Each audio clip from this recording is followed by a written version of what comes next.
meeting. And so I will just do roll call and see who here is here. So just to confirm, Greg Klauser, you're not here? Just checking. Cheeky Flowers, are you here yet? Chicky will be a little bit late today, Sean. Yep, just checking. Yeah. And Andrea Foltz, I think also gonna be late, but just checking. Yep, okay. Kimberly Hendricks, I'm here. Thank you. morning. I think Siobhan Martin's gonna be out, but just checking. Correct. Okay. Dawn Waltner. Dawn, are you Good here morning, yet? Sean. Oh, good morning. Yep, good morning. And Emily Wong. Yes, I'm here. Hello. Good morning. Hello. Morning. So I don't think we have quorum yet until Cheeky or Andy get here. So we will not vote on our minutes until we have a quorum. So we'll pause on that. Although I did see an email that Dawn flagged a typo. So we may as well mention that at this point. Board folks, if you see that email, basically the line Siobhan Martin moved to ASI Flex Benefit Help Solutions Weight Watchers, that part. It's factually true. It's just that it should say moved to approve as presented, So anyway, good catch. Okay, with that, let's go ahead and get started on our presentations, and we'll come back to approve minutes. We either do it today or we do 2 minutes in the next meeting, either way. Sean, Yes. is Representative Nost here? Oh, thanks for checking in. I am here, but I will be only here till 11 o'clock. 11 o'clock. Good to see you. Going back on mute. Thank you. Thanks, Kimberly. You're welcome. All right. So I think we are going to jump into 2027 benefit plans. Andrew, Emery, I think Andrew, are you kicking off? Yeah, thanks, Sean. I can kick it off. Okay. And Emery will jump in throughout, as well as a couple other team members. And so, good morning, everyone. Glad to be here. I think we've got a pretty good chunk of time for this discussion, which is good, as we continue to think about and ask the board to make decisions for 2027. Here's our agenda. I'll just spend a couple of minutes getting you oriented. So we will start with an update on the financial roll-up and the composite and talk about how that's comparing to 3.4%, as we do to sort of get everybody grounded in the current financial projections as we understand them. That will also include an update on the RBC. So we'll take a look at reserves as well, because that does factor into our discussion once we get to 2027 decisions. So it will be good to get a refresh on where that stands today. We do have a section on point solutions as well. This refers to subcontracted vendors and some recommended changes that we're going to pose to the board around who MODA will contract with in 2027. And so this is specific to cardiometabolic point solutions, fertility point solutions, and a gym discount point solution. So we'll spend some time talking through those and answering your questions, that sort of thing. We'll then get into section 3, 2027 plan adjustments. This is probably the big section for today. This is where we'll continue to refine strategy for 2027, as well as 2028 and future years to an extent.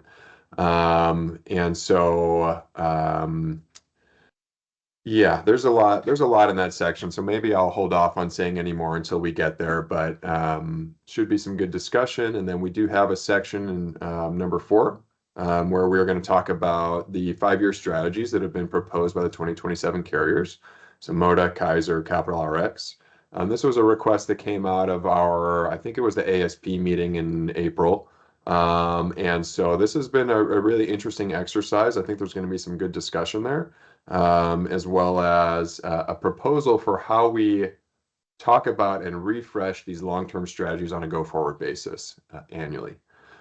We'll then wrap with next steps and talk about a potential July board meeting, which we think could likely be handy to keep that penciled in for any loose ends and that sort of thing. But maybe we see where we land after today, and that'll sort of inform the need or not for a July board meeting. So with that said, Emery, I'll hand it off to you if you want to take us through an update on the financial roll-up. Sure. Thanks, Andrew. We do have the medical plans here, and these are the preliminary rate increases as well as updated admin fee increases. The admin fee increases are 3.8% there. You can see for Moda statewide, and then it's like 2.0 for the Moda regional CCM. We received the best and final offers from Moda prior to the last month's meeting, but we were not. I mean, I think we got on the day of or the day before, so we were not able to show you the actual fee increases, but the increases are listed here. That doesn't impact the preliminary rate increases slightly, and as well as the total premiums. So you can see 403 million for Moda statewide, regionals about 750 million. Kaiser, their final rate proposal is a 3.4% on a status quo basis, and that results in about 268 million. And so for medical, projected for 28, we're at about $1.4 billion. Next slide, please. The financial roll-up here on the non-medical benefits, there are a couple, well, actually one minor change here based on decision from the board to accept a 3.4% increase from Willamette Dental Group.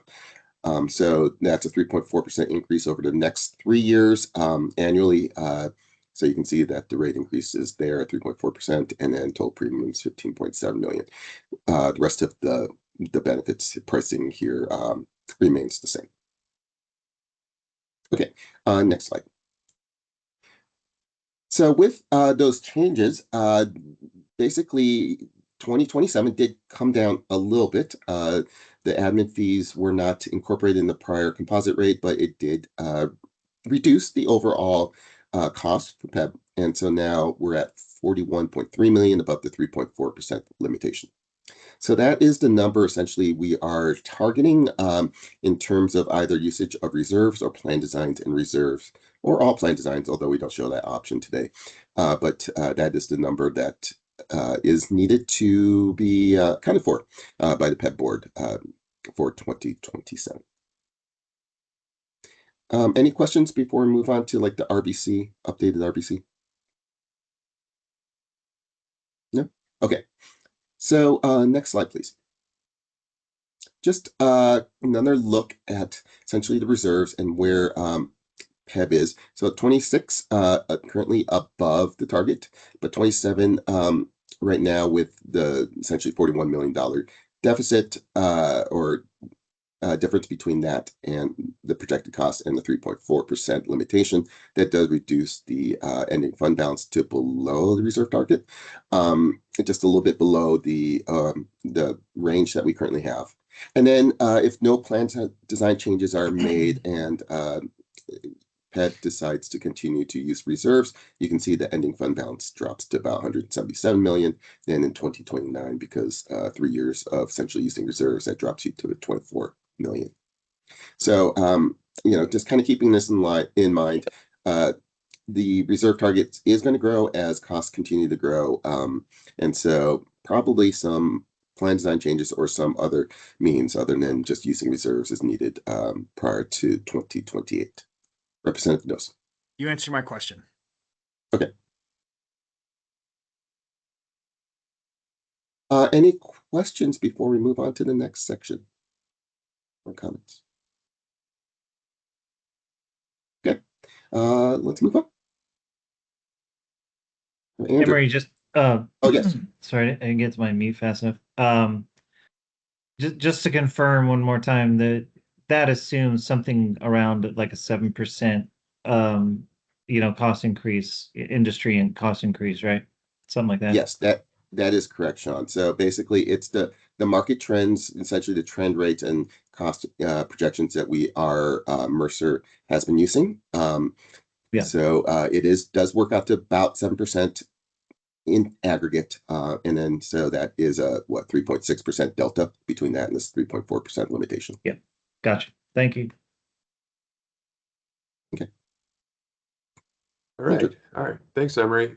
So we're now going to move into the point solution section of the presentation. As I mentioned up front, the point solutions that we're talking about in this section are for cardiometabolic conditions, fertility, as well as gym discount. We're going to start with cardiometabolic, which you can see the current state here on the slide that you're looking at. This was work that was done actually in CIAO. Part of the CIAO effort from January, February, March of this year was to look at, in a really detailed way, how are the current cardiometabolic subcontracted vendors performing today? And so CIAO is a joint work group, as you know, and so you can see the current vendors that are in place for PEBB, but also for OEB. And so that analysis looked at a number of things. It looked at member experience for those who are engaged with these solutions, the engagement rate, clinical outcomes, equity considerations, really, really detailed analysis. And so when we got to the March CIAO meeting, at that point, OEB voted on making some changes, and for PEB, we essentially deferred. At that time, we didn't know what was going to happen with 2027 medical and pharmacy vendors because we were still in the midst of the RFP. And so now that we know who the carriers are for 2027, it's time to sort of circle back and have that conversation. And so we do have some recommendations on vendor changes for MODA to contract with in 2027. And so again, this is a current state snapshot. It's kind of a useful view because there's a lot going on here. And so it hopefully gets you a little bit oriented, or maybe it's just confusing. But the recommendation that we're going to make to you is to essentially instruct MODA to terminate their contract with Livongo for diabetes prevention and for diabetes management. So you can see those two in that middle row. And implement OMADA for diabetes prevention and diabetes management. And so OMADA would essentially be replacing Livongo for those two conditions. The other recommendation related to cardiometabolic is to have MODA implement their PRE-D program. This is their sort of homegrown diabetes prevention program. It is, by design, it has a smaller cohort of folks that it works with, but it has been shown to have some pretty good clinical outcomes through that CIAO analysis that was done in February and March. And so I think we can jump to the next slide. Part of the justification for terminating Livongo and swapping those services with OMADA are around our findings from the CIAO analysis that was done earlier this year around member experience, not a lot of equity data through Livongo, not great demonstration of meaningful clinical outcomes for those who engage with Livongo. Providence does currently contract with OMADA for diabetes prevention. And so there is an element of continuity for those Providence members who are engaged with OMADA today, should you advise MODA to contract with OMADA. And so I think, so maybe I'll pause there and see what your thoughts are on any of those suggested recommendations.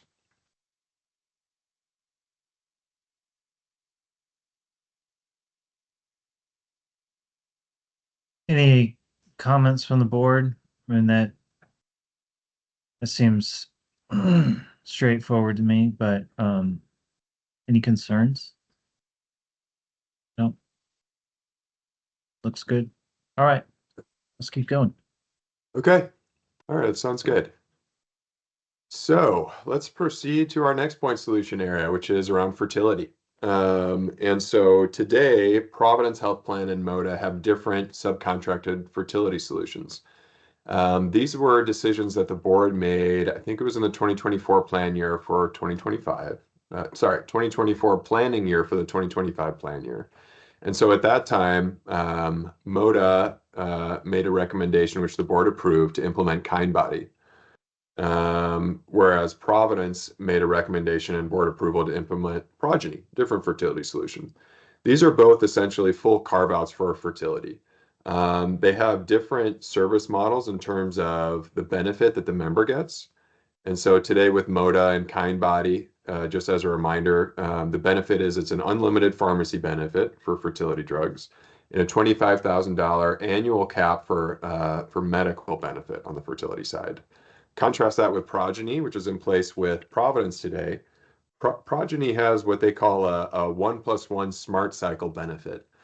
How that works is a Providence member enrolled in Providence who engages with Progeny would have their first fertility cycle covered in full, medical and pharmacy, as well as another, that's the +1, another within that same plan year if the first is unsuccessful. And that's a really good benefit for members for a number of reasons.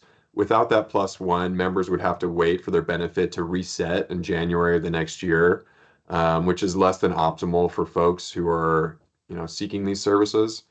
And so at the time, we had asked MODA and KindBody, well, does KindBody have the ability to do a similar benefit? And the answer at that time was no. And so one of the things that MODA has noticed and some member feedback from PEBB members enrolled in MODA is that there is some balance billing that's happening. And so KindBody does not contract with labs today. And so, even with the generous benefit that the PEBB board has approved for fertility through KindBody, there are some instances where members are saying, hey, I'm being balance billed. Contrast that with Progeny. There is no balance billing in Progeny. And so it is seeming to be a superior benefit. There's less member noise associated with it. And so the recommendation here is to ask MODA to switch to Progeny as of 1/1/27. There are a couple of particulars around transition of care that we are working through to understand what that would look like for anyone enrolled in MODA who's engaged with KindBody at the end of the year and MODA moves to Progeny. So there are a couple of details that we're still working through in that regard. But this is the initial recommendation. And so the other thing that I'll say that is making Progeny an attractive alternative vendor is that there likely are going to be some savings associated with the move to Progeny. We don't have that savings figure yet. We are waiting on it. But it will likely be somewhat moderate because there is already a rich benefit in place today with both MODA and Providence. But nonetheless, a little bit more efficient delivery from a cost perspective is another reason, in addition to what we think will be a better member experience, as sort of the two reasons that we're recommending that the board approve moving to Progeny. Yes, Kimberly, I see you've got your hand up. So do we have any idea of like how many people might be in some sort of transition, like that would be under KindBody that we would impact at all? Like, I don't think it's huge numbers, but do we have it? I think during that very delicate fertility process, any one person is one too many, but I don't know that answer. Like, do we have any idea? We don't yet, Kimberly, but we are working to understand it. And so KindBody's network is a combination of their proprietary clinics, which are KindBody clinics, in addition to lots of other providers in the community. And so there is going to be some overlap for those non-KindBody fertility vendors between KindBody and Progeny. And so that should hopefully ease the transition of care for those members at year end who need to transition over to Progeny. But we don't yet have the detail to be able to speak to that. But we have requested it, and we will plan on presenting that to the board. Thank you so much. Yeah, great call out and good question. Don, I see you have your hand up too. Just to follow up on Kimberly's good question, I just had to ask to remind myself, and it sounds like currently MODA has about 17,000 lives and Providence has about 75,000. So as we're thinking about this transition, those are the orders of magnitude of people who are going to be impacted more broadly, even though it doesn't get to the specific question for this slide that Kimberly asked about number of people being impacted by this specific shift. Thank you. Yeah. So, thanks, Don. And Kimberly, we did get some information about utilization of IVF recently. So based on that, we have 16 unique members currently getting services under MODA for 2026, at least in the claims information.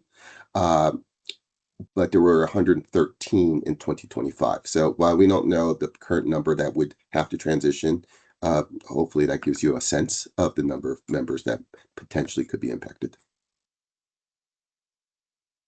Thanks for that, Emery. I appreciate that.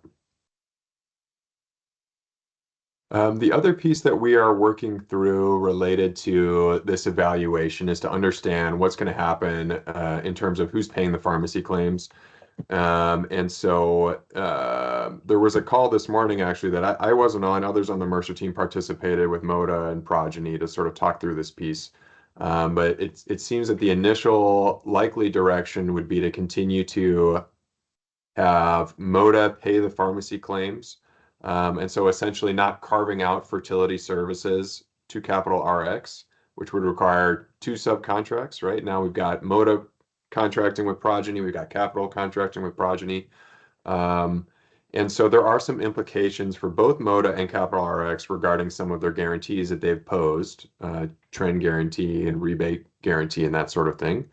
So we do still need to work through that piece in the next few weeks. But based on preliminary discussion, it seems to make sense to have MODA contract with Progeny if the board approves implementing Progeny, and have MODA pay those pharmacy claims, at which point Capital RX would essentially exclude those fertility drugs and direct any members to engage with Progeny.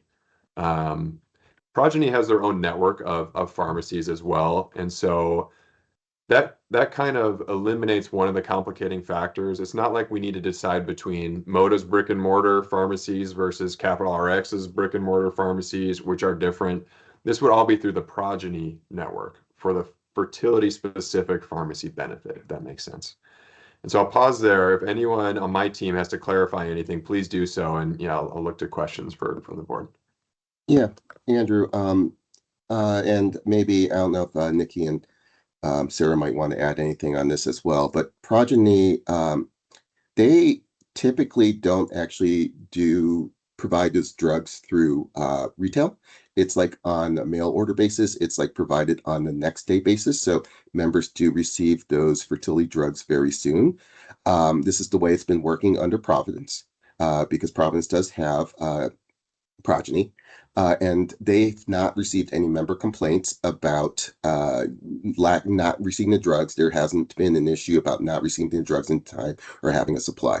So generally, it would be essentially a self-contained process with Progeny, and then the drugs would be arriving basically on an day-to-day. Well, I don't know if it's day-to-day, but on the basis where there's no delays in terms of getting those drugs when the members have needed them.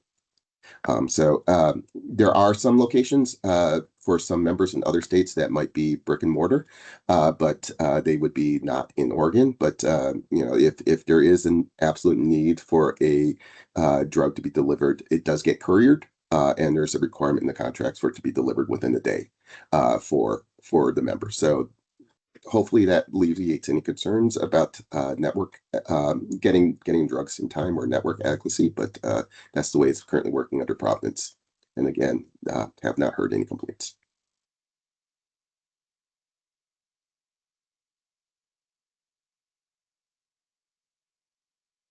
So we can plan on, let's see, Erica's got a comment there. Okay, they only provide navigation support today for MODA. Okay, thank you for that detail, Erica. That's helpful.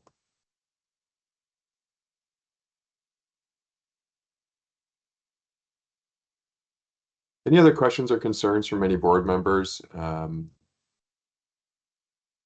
regarding this topic? No, it's a lot. I'll give folks a minute to think about it.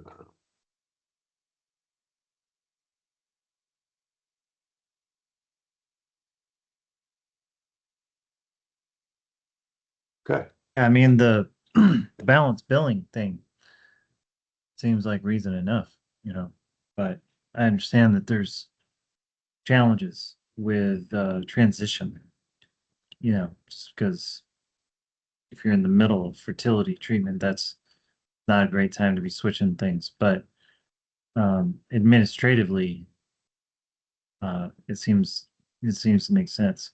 So we have to be thorough about our transition planning.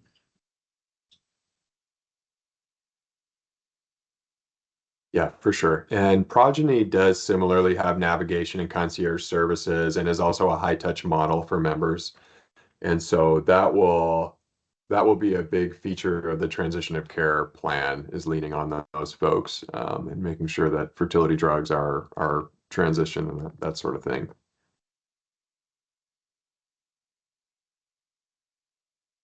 Anything Okay. else, board, on that?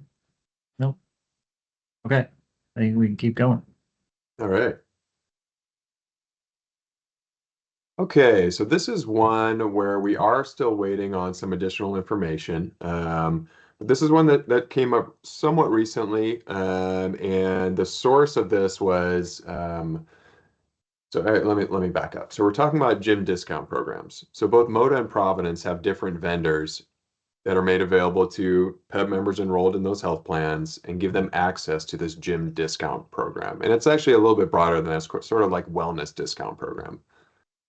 One of the things that we've been hearing via members is that the current program through Moda, which is called Active and Fit Direct, has been changing some of their hours so that members can only access the discounted gym like during the day from like 10 a.m. to 2 p.m. kind of thing, which is extremely limited, right? And for those who, have jobs with normal hours, that's problematic for a lot of people. And so Moda has reached out to Life Balance, which is the vendor that Providence partners with today, to try to get a quote from them. And potentially, we would recommend that PEB would approve moving from Active and Fit to Life Balance. Life Balance, again, it's broader than just gym discounts. It's sort of like well-being discounts. You can get discounts for outdoor adventures in addition to sort of gyms, as well as sort of various other products or activities that are intended to keep people active. There is a fee associated with the program, and so that detail, as well as some of the others, are things that we'll need to follow up with the board on, likely in July. But this is the initial direction based on what we've heard, both via the member as well as from Moda, as a potential alternative to make this a more meaningful benefit for PEB members. And so I'll pause there. There's probably questions, some of which we may need to defer until next month, but Sean, I see you have your hand raised. Yeah, so with the Life Balance gym discount, is this a like particular brand of gyms, or does it include local gyms? Like, how does it work, I guess? I don't know if they have partnership with specific gyms, but it's more than one, is my understanding. But we can work to get some of that detail for you and follow up. I'm not totally sure the answer. And Yeah, Andrew, I I mean- can answer that question now if you'd like me to. Sure, thanks, Erica. Yeah, it's a local company and they contract with all sorts of different gyms. And they actually reach out to the different gyms to contract. So there's many different local gyms available. If a gym is not participating in an area and a member is requesting it, they will reach out to the gym to see if they'd like to participate in the program. Yeah, lots of different gyms. The gyms that are in will look very similar to what's being offered right now through Active and Fit. It's just a different approach and I guess a more localized approach to reaching out and working with those gyms. Okay, That's helpful. Is it something sort of like a 10% discount or something, or how's it work? It depends on the gym and just Hmm. what kind of a discount that gym is willing to offer. And some gyms don't participate because they don't want to offer the reduced rate. Right. But yeah, so I don't have any like aggregate Okay. data on what the rates are. Thank you. I will check on 24-hour fitness and LA Fitness, Emily. Thank you. So Andrew, just as we're looking it over, just actually in general about gym, it's a good excuse to look at it just because we need to make a transition.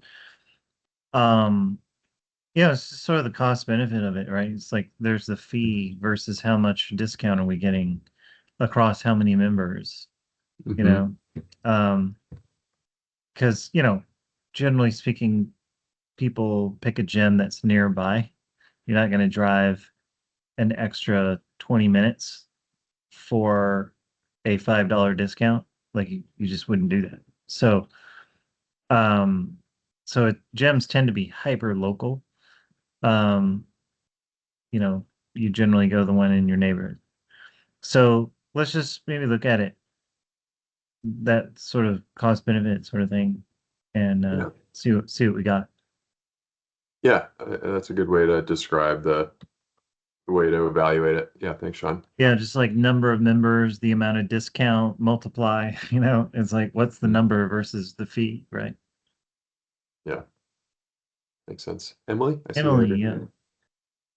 Yeah, such great points, Sean, that I agree with. And just as one example, I'm a member of 24-hour fitness, but I actually have an all club pass. So I can actually go to any 24-hour fitness in Oregon. And they say even in other states, like when I'm vacationing, with family and friends. So just like, Mhm. that's just one example.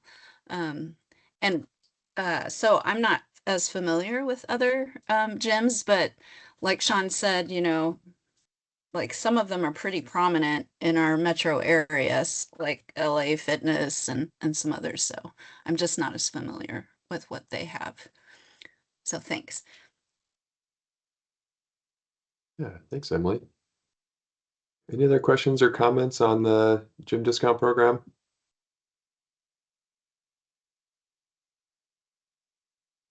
I guess I'll back up a little bit too. The way that we looked at the point solutions really broadly, right? We did a comparison across all the point solutions under Providence and Moda to try to identify gaps. And that's really how we got to the cardiometabolic piece and fertility. This one is a little bit different. This one was really driven by, some member complaints and a change in model through the existing Moda vendor. The only reason I say that is because in case you're wondering, well, aren't there other point solutions for musculoskeletal or behavioral health and this and that? And I just wanted to let you know that we did look at the full list. And this is sort of the curated list where we think there could be gaps in 2027 if there aren't some changes that the board approves.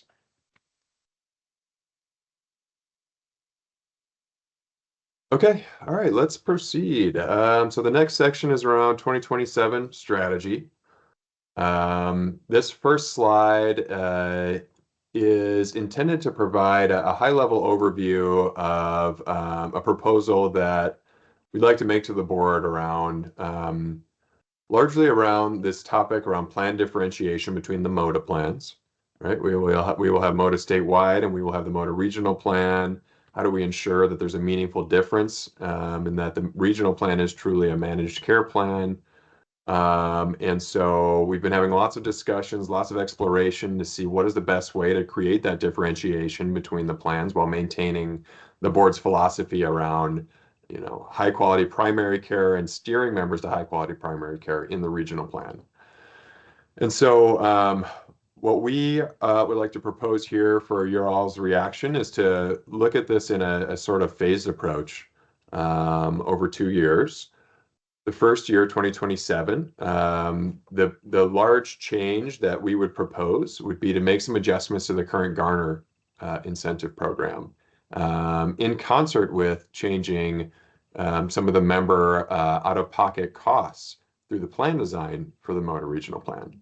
And so said another way, increasing the regional deductible by a certain amount, we'll show you a couple different options, and increasing the Garner HRA incentive by that same amount. And so the idea here is that we'd be creating an incentive, we'd be trying to steer folks to use Garner and to use those top providers. We'd be creating an incentive through the plan design, including the HRA incentive for them to do so. There's more to say about that one, so I'll list a couple of the other bullets. I know there's going to be a lot of questions on that one. We're also going to take you through some other utilization management changes that we'd recommend applying to both Moda plans in 2027. And we're also going to talk to you about reserves and how we think that might fit into the 2027 strategy for achieving 3.4%. Phase 2 of this multi-year approach to differentiate the plan and ensure the managed care plan is truly a managed care plan would be to look at adding additional site of care services to the potentially to both plans or to just the regional plan in 2028, potentially looking at centers of excellence in 2028 as well.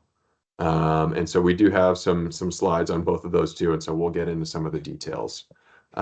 There's a couple of reasons that we think this multi-year strategy makes sense. The first of which is that it does help alleviate some of the transition burden for PEBB members for 2027. The lion's share of enrollment is in Providence Health Plan today. We all sort of know how that's been going in 2027 or 2026, sorry, with their partnership with Collective Health. And so it defers some of the bigger changes like COEs to a future year. The other consideration is that MODA is still working on the particulars for both of those programs in 2028, both site of care and COEs. And so there would need to be some analysis done between now and this time next year to really understand what's the optimal way to implement both of those if you do think that there's value there for both site of care and COE. And so we would need more runtime together with MODA to make sure that those programs are sort of ready for go live and have been adequately vetted, and we understand the implications in terms of how the benefit would work, whether it's voluntary or mandatory, that sort of thing, understanding how it would work for members in rural parts of the state, et cetera. There's just a lot to unpack there. Those are some of the justifications for why we think it makes sense to do it over the course of 2 years. But I've said a lot. We're going to go into a lot of this in detail. So feel free to hold on your questions, but I'll pause now. And if you have any questions or comments that you want to make at this point, before we get into the particulars, I'll pause and see if anybody wants to comment.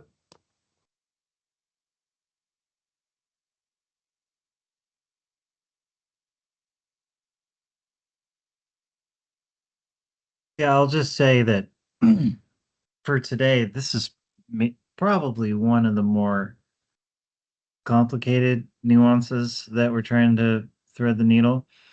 So as we go through, board members, if you have questions as we go, that would be natural because it's a little complicated. What we're trying to do, I guess I just want to be sure that everyone understands what we're trying to do in general. Which Andrew really just said is this first sentence Andrew said, which is in general, this is both part of the labor contracts as well as a general principle of the board for a long time, is that the statewide plan is a bit more open, and the regional plan is there's more steerage, and so towards lower cost settings, lower cost providers, more managed care. And so it's a bit of a trade with our members, right? That there's on the one hand more openness on the statewide plan, but that's more expensive to do it that way, and therefore benefits are a little less generous because of that. That's a trade. And on the other hand, if they want to accept more steerage towards sites of care, centers of excellence or various other mechanisms, then that's cheaper. It's more cost effective from our point of view, from the board's point of view, and therefore more generous benefits, right? It's a trade. And so people have choice. They can make a decision about what's more important to them, lower costs or more flexibility, right? So that's been a long time difference between our statewide versus our regional plans. And we're trying to figure out how to replicate that under our new contract regime. And so hence that's the point of the next few slides, right? So just kind of putting that out there. Go ahead, Ollie. Yeah, thanks, Sean. You put it very well, and I would just say that this approach really, I think, acknowledges the call it administrative challenges from this year, and not laying into too much changes into the next year. This kind of allows for a smoother transition and without jumping into too much change and upping that risk, I guess, for more administrative challenges. So I just wanted to throw that out there in support of it. Thanks. Okay, with that, maybe let's keep moving, and then, as questions come up as we start unpacking. Oh, Andy, you're here. Go ahead. Welcome. Are you there? Yes, I kept doing the raise hand instead of the Got it. microphone because Yeah. that's my day to day. Absolutely my day. So, all right, thank you. Yeah, thanks for letting us know you're here. So good to have you. Okay. Let's keep going.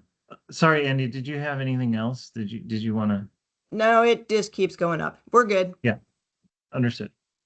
Okay. Okay. Next slide, please, Rose. And so this slide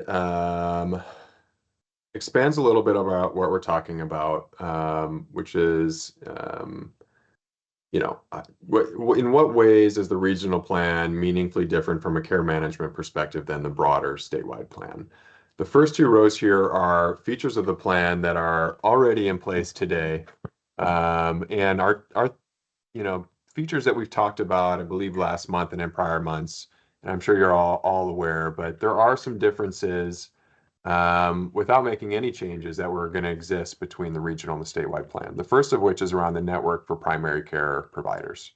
And so there is a restriction that would be in place in the regional plan, which would require members enrolled in that plan to see a PCP 360, which is the MOTA term for certified patient-centered, help me out, PCPCH. Primary care home. Thank you. Primary care homes certified through the state, through OHA, which not all primary providers in the state are PCP 360s or certified by the state. And so there is a restriction with regards to network access for primary care providers. The other feature which we've talked about, and Sean, you very eloquently put, is around the difference in benefit. And so for members enrolled in a regional plan who see one of these certified PCP 360s, they do have a higher benefit, a richer benefit than someone in statewide who can see any PCP that's in network, regardless of if they're a certified medical home. So those features exist today. The next few are proposed changes or potential changes which could be made to the regional plan to sort of further differentiate the plans from a care management perspective. So the third row, the fourth row, these are the Garner incentive increase and deductible increases that I referenced on the last slide. And so that third row would propose to increase the deductible on the regional plan by $250 for the employee-only tier, and in concert, increase the HRA incentive by that same amount. So for those members who are using the Garner benefit, the increase in out-of-pocket maximum doesn't necessarily apply to them if they're being reimbursed for those costs. And so the way that we've requested this of Garner is based on two different sort of modeling scenarios. The first of which I just described at 250, You can see the corresponding savings on the far right. The next one would be to sort of amp that up to 500. So an increase in the deductible of $500 and an increase in the HRA incentive of $500 with their corresponding savings on the far right as well. And so you can see, thank you, Don, for putting that in there, PCPCH. Normally I have that acronym like this, but I forgot it in a moment. And so you can see that these changes do provide meaningful savings. As you recall from Emery's slide up front, the current overage above 3.4% is about $42 million. And so this is a good chunk of that number that we're trying to solve for. It doesn't get you the whole way. As we go through this section, by the way, we'll start to incorporate reserves and we'll show you some potential scenarios inclusive of lots of different changes and reserves to get to 3.4%. Like we've done in prior years, so know that that's coming. But I just wanted to mention that because it can be a little bit hard to see $10 million, $18 million and not understand the context of that and how that's relative to the number that we're trying to solve for. The last one that I'll comment on before I pause for questions and comments is around the specialist copay. And so this proposed change would increase the specialist copay from $10 to $25. Today on the managed care plans, both through Providence and MODA, that's $10 for both, for PCP and for specialist. And so creating that difference, it does also encourage folks to get care through their primary care primarily as their sort of starting point.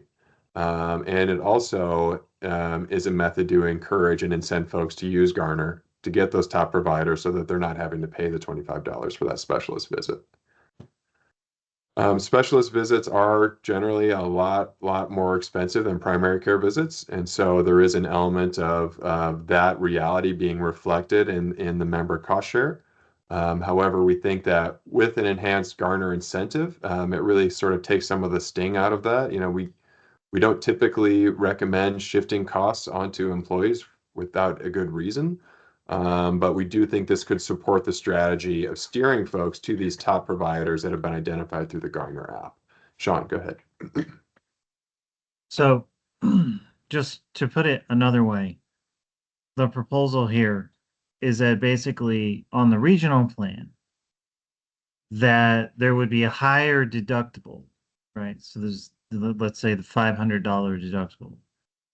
However, at the same time, if you use the Garner, then there's a higher incentive payment to more than offset the deductible. I mean, the deductible's still there, but you get more incentive from Garner. So it's like if you, it's a way of essentially channeling people towards Garner.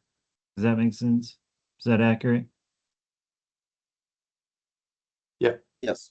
That's right. Okay. Any questions from the board on that? Does it make sense what we're doing there? It's almost like, it's a little bit sort of like a Centers of Excellence or something, except it's all through Garner, right? It's, you know, it's like if you go somewhere else, you don't get that. It's like it costs more because it does. But if you go through Garner, it sort of offsets itself and you get this incentive. Yep. And, you know, with the Garner app or just, you know, trying to use top providers, right? It's trying to drive savings, not just this year, but longer term. As people get used to it and use the more efficient providers, hopefully that brings down the trend as well for future years. And so, you know, that's going to reduce the gap each year. And so maybe we can bring down that 7% trend, as we mentioned earlier, down to like 6 or something even below that. So hopefully it increases the use and increases more efficient and better lower cost providers over a longer term. Yep. Don? Would you please remind me what it is that distinguishes the providers toward whom we are steering people with Garner? We keep saying more efficient and higher quality, but remind me what that means in terms of member experience versus plan level analysis.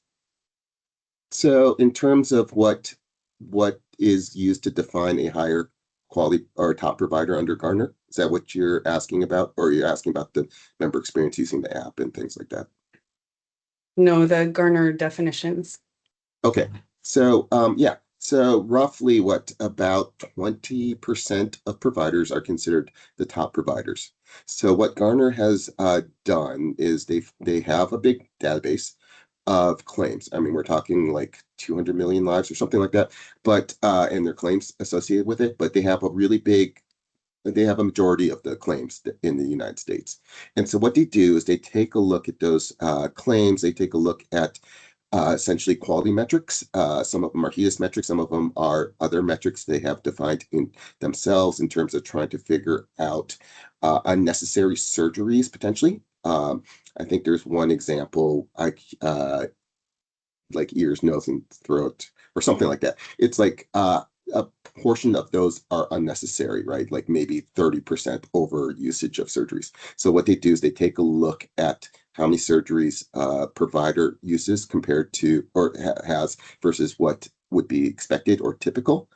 And then if it's fewer surgeries, then that would be a quality metric in their favor. And so as they determine what would be essentially the financial impact of that, as well as the usage of overall services for like a member. So there's different things that they look at and they try to quantify it in terms of dollars, and that essentially creates a tiering of or a listing of providers and how much more efficient or how much better are the quality based on these certain metrics compared to an average. And so the top 20% are those who are the ones that they essentially recommend.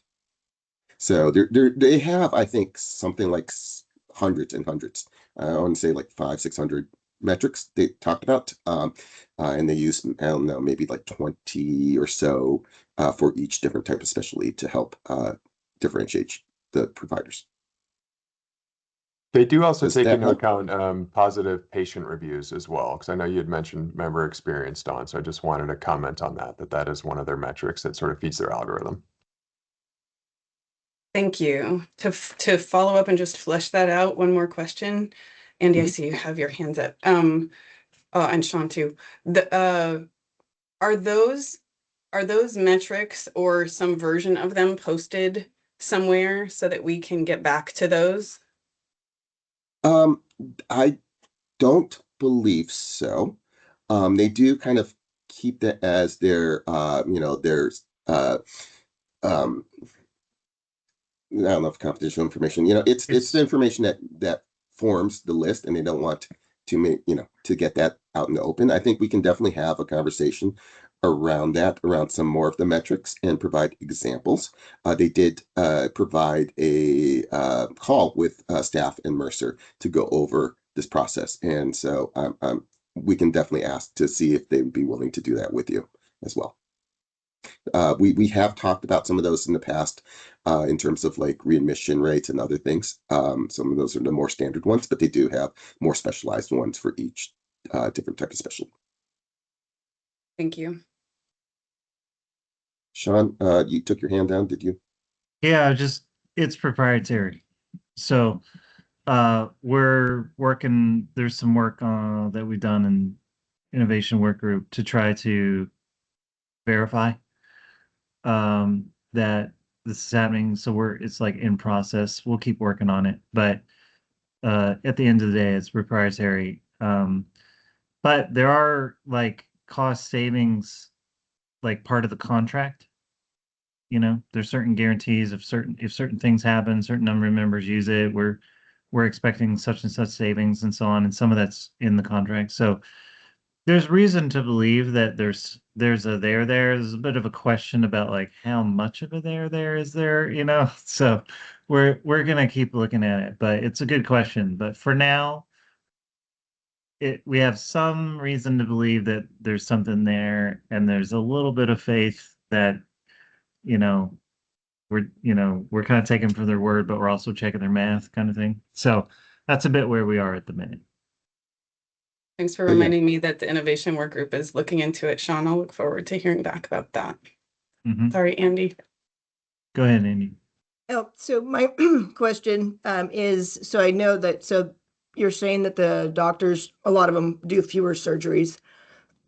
I'm curious how many of those patients end up getting surgery anyway, or if the recovery time, like if they have something that will take a year to heal or fix, but if they had surgery, it would take 3 months, if that's taken into account of like how much time they would lose for work or for things like that. Yeah, I'm I'll have to, hearing like a good, it's a good, I'm hearing like we have some good questions about the in and outs of Garner, and we keep discussing it with them, right? Inviting them to the board, and last month I asked them a bunch of questions, right? So let's keep swinging at it. I'd say let's put that on a future agenda items. Like we want to keep kicking the tires on the Garner thing. Um, so yeah, these are all good questions that I have myself, and so let's put more um, a future topic to dig further in. For the minute, I think the general just kind of keep us moving here on our um, plan designs stuff. This is one way of getting some differentiation between the regional plan and the state plan that we could actually plausibly do this year. The other techniques, such as a more like an honest to goodness centers of excellence, like actual model, I don't think we're ready administratively to do it in this year. So that's another reason for the phase thing.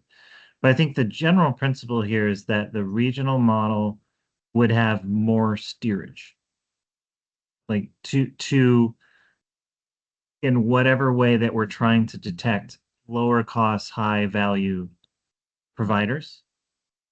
And the statewide plan is more open. And so that's the reason why one of them costs less, which I think it probably will in the end, like actually cost less to PEBB, and why the benefits would be a little more generous then for our members. Or if they want that openness, then it's more expensive because that's more expensive. And then they have less generous benefits and they can make the decision about which was more important to them. Yeah, good questions. Anything else on any questions on these items in the regional plan options? It's just like, what does it mean? Anything like that? Okay. Andrew, will you keep us, you want to move to the next one? Yeah, sounds good. Yeah, let's proceed. This one isn't a change that we're proposing to the board. It's more like, hey, let's talk about the potential network disruption that might occur when members in Providence migrate to MODA in 2027. And so this is a topic that we've been talking about a lot since April, once ASPs were identified. And so we did want to share a preliminary analysis that calls out some key data points around differences in the networks between Providence and MODA. And so you can see we've split this into three care types: primary care, alternative care, and behavioral health care. We'll start with primary care. And so today, if you compare the PCP 360s in MODA's Connexus network with the Providence Health Plan network of medical homes, you can see that there's 75% overlap. And so that's a decent chunk of difference, essentially. And a big explanation for that is that the Providence providers that are PCP 360s do not participate in the MODA PCP 360 program today. So I just want to make sure that is clear, right? So we've got our Providence primary care facilities. Those are PCP, those are medical homes in Providence Health Plan today. Those Providence primary care facilities historically have not agreed to participate in MODA's network of PCP 360s. And so I see your hand, Sean. I'll get to you in 1 second. So if MODA has engaged with the Providence primary care facilities to in an attempt to get them to participate in MODA's network as of 1/1/27. There has been some interest, and those discussions are ongoing. If those Providence primary care medical homes agree to participate in MODA's network of PCP 360s, that 75% overlap will jump to 90+%. And so it will solve for a big part of that 25% of network difference if those Providence primary care facilities agree to participate in MODA's PCP 360 network. Sean. Is the consequence for this mostly on the MODA regional plan? Like if I were a Providence member, Providence statewide member, and I go to the MODA statewide plan, my providers would be highly likely to be available in the statewide. Is that true? Yes, that is true. Yeah. Okay. So we're Yeah. really talking, the consequence of this is really that if I wanted the regional lower cost plan, then there's potential disruption depending on how the contracting goes between now and the first of the year. Yeah, and it's potentially abrasive for those members who are enrolled in Choice today. They're seeing a Providence PCP 360 medical home, and then they move to MODA, and they're like, well, hold on, I thought I was already with a certified medical home. Now you're telling me I'm not eligible for the better benefit. Why not? And so there is that potential. Yeah. Just wanted to clarify what we were talking about. Yeah. Yeah. Andy? Yeah, this might be in the same realm of like tribal people, veterans and whatnot, who the statewide plan, they wouldn't be eligible for it, or if they're out of state. And so I've had people with concerns from the universities about that.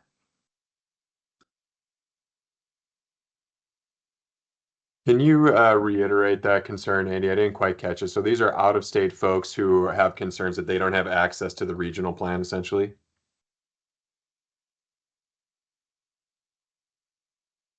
Did I capture that right? Yeah. That So let me, I know I have it written down. It is people, VA benefits, TRICARE, tribal health, or family out of state really don't have a choice to go to the regional plan. Statewide coverage remains their only option. And statewide isn't just for people wanting unmanaged care. It's for those who need greater flexibility to coordinate or get non-emergency care out of state.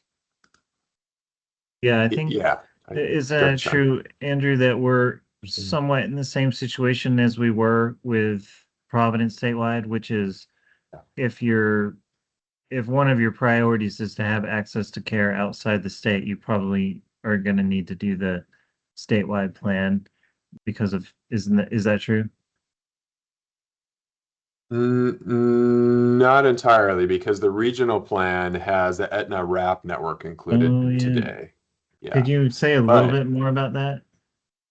Yeah, so the Aetna RAP is would be included in both MODA plans, both statewide and regional. And it would serve the purpose that you just laid out, which is that, for those who are not in the sort of MODA service area of, Oregon and border counties, you would have access to in-network providers through Aetna. What that doesn't solve for, Andy, is the concern that you raised, which exists today too, right? Which is that those who are not in Oregon and those border counties do not have access to the lower cost regional plan today. Got it. Thank you. Yeah.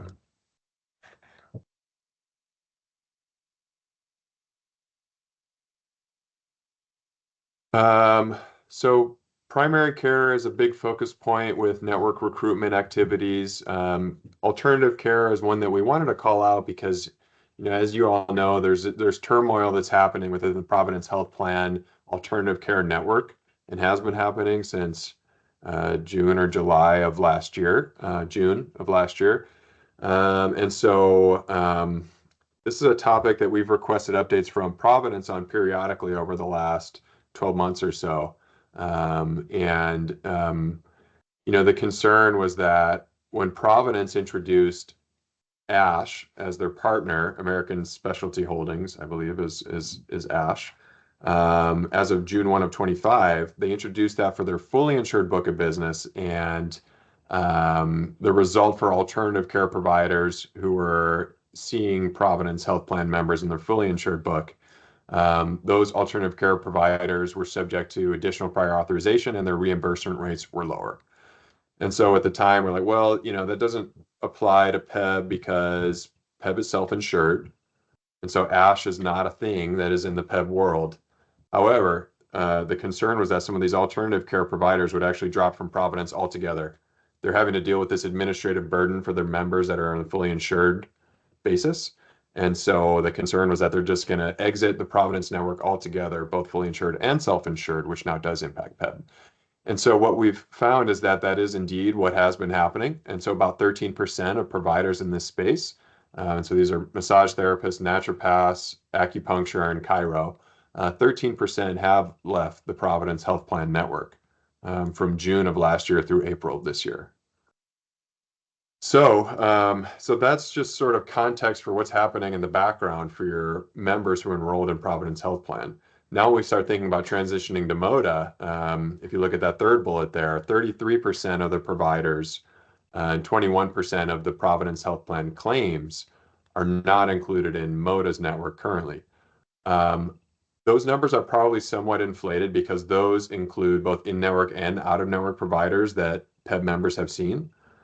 This is a space where members are more likely to see an out-of-network provider than in some other care areas. And these numbers aren't a reflection of MODA's network being inadequate. MODA's network is just different. And so what this also doesn't capture is that there are going to be new in-network providers who will be available to those Providence members when they migrate over to MODA. And so these numbers are a little bit inflated for those two reasons. But it is a thing. There is a difference in network, which is going to lead to disruption. And so part of what MODA is doing over the next 6 months is a recruitment effort to try to fill some of these gaps.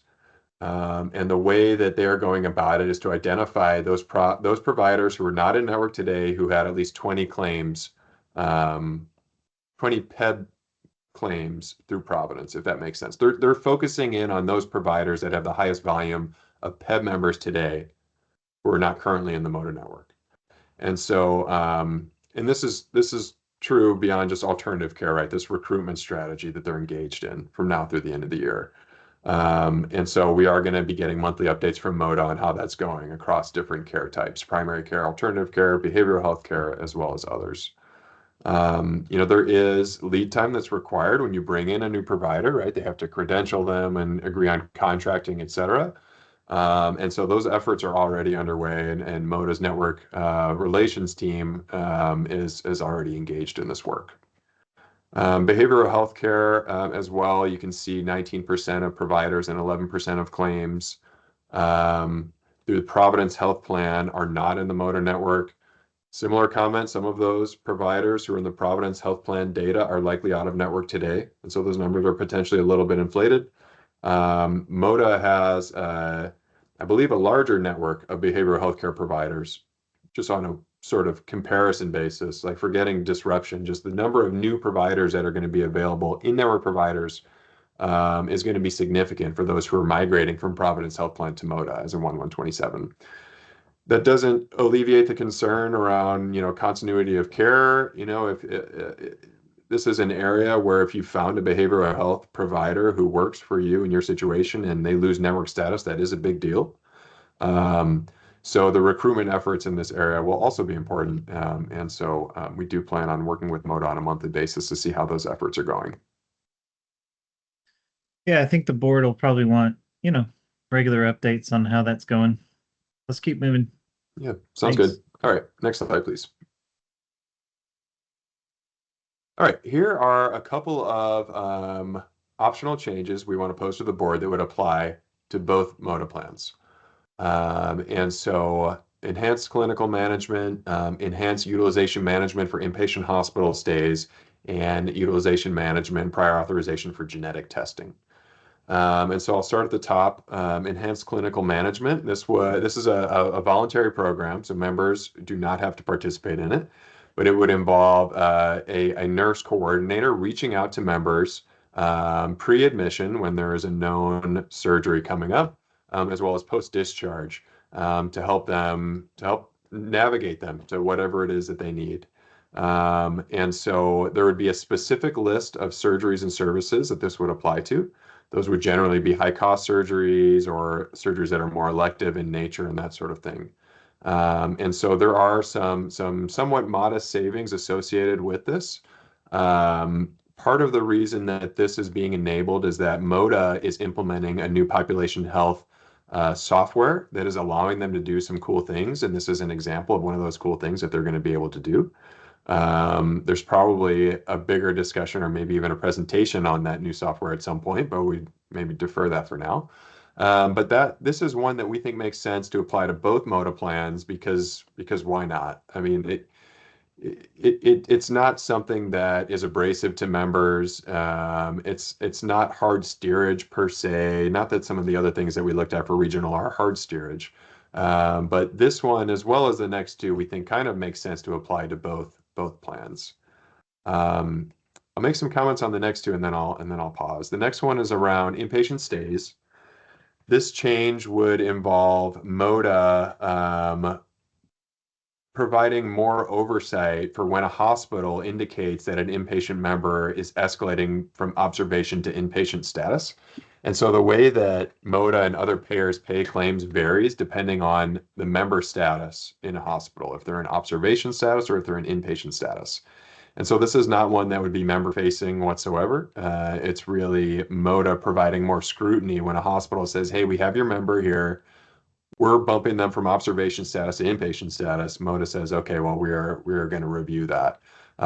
Currently, they provide 2 days of inpatient stay status regardless. And so that automatic 2 days of agreement with the hospital would go away, and MODA would say, well, no, we're going to review even the first day.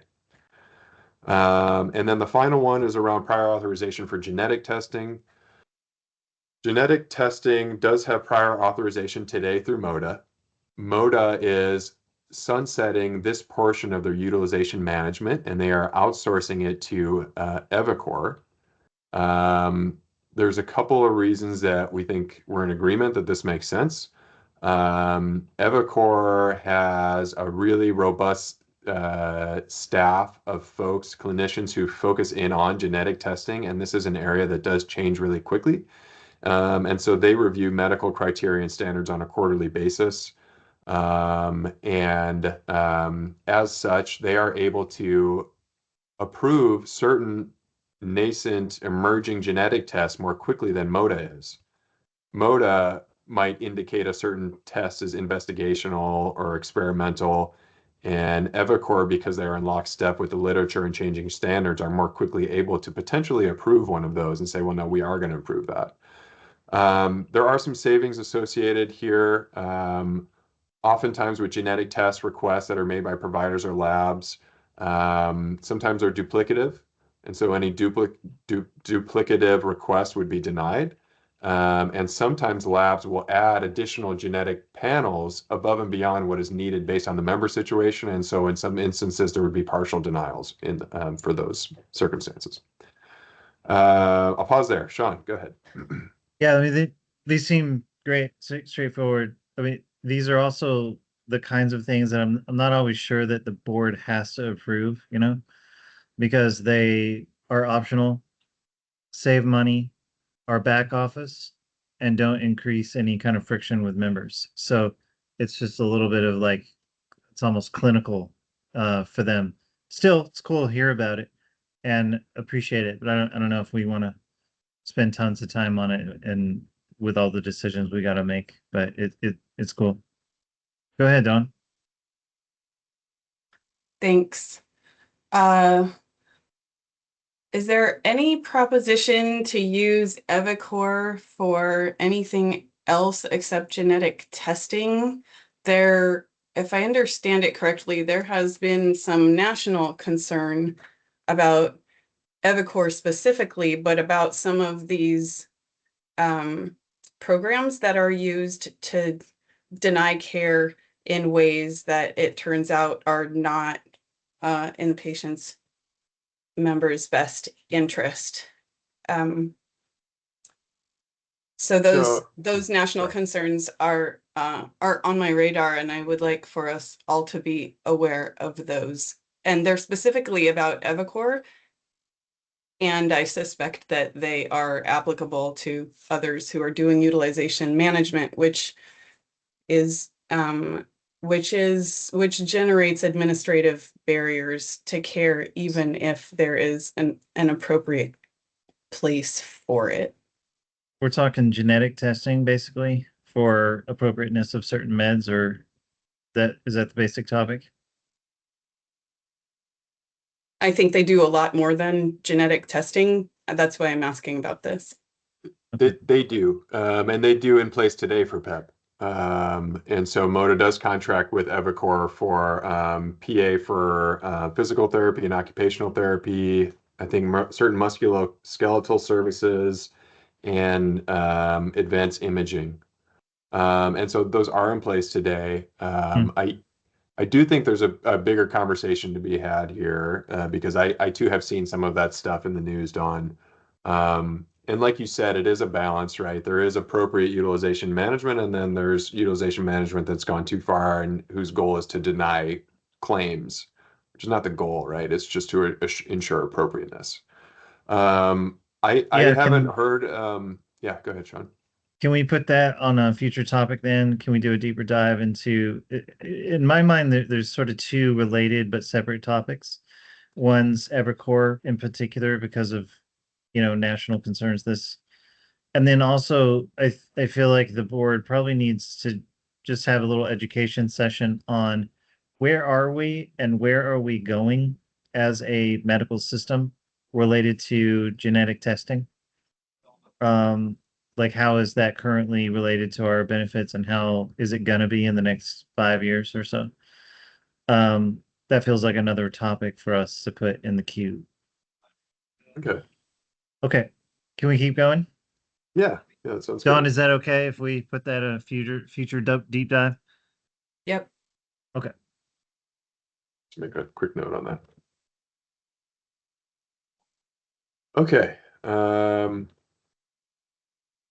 So this next one are those sort of phase 2 topics and strategies that we reference at that sort of high level. Here's the sort of suggested multi-year strategic approach for 27 and 28.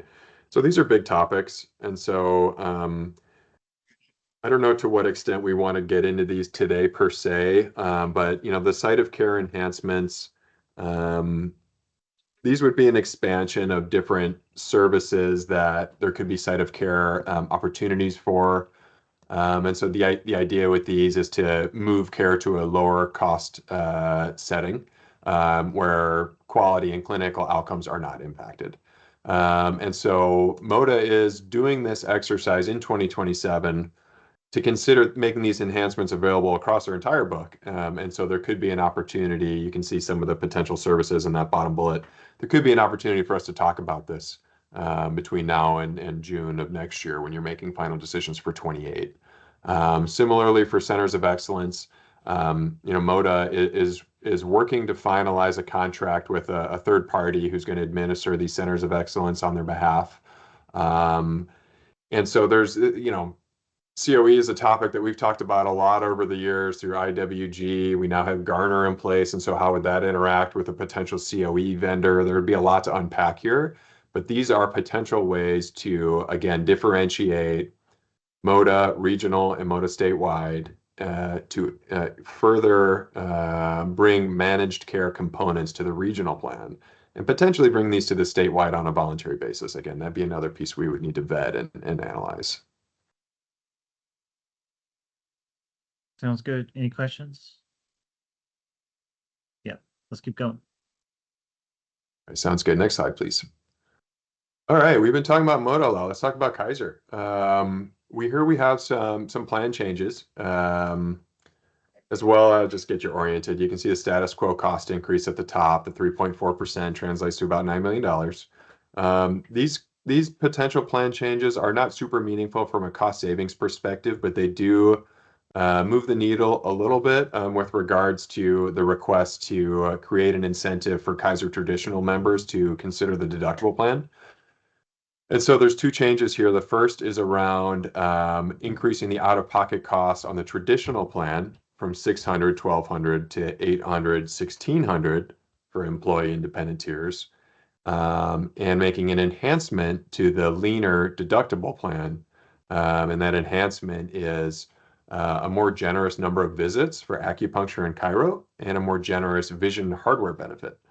And so you can see how those savings and costs play out on the far right. Again, in the grand scheme of PEBB's budget, these are not super meaningful, but they are ones that we're going to recommend to you all to, again, sort of move the needle a little bit with regards to incenting folks to consider the slightly leaner Kaiser plan.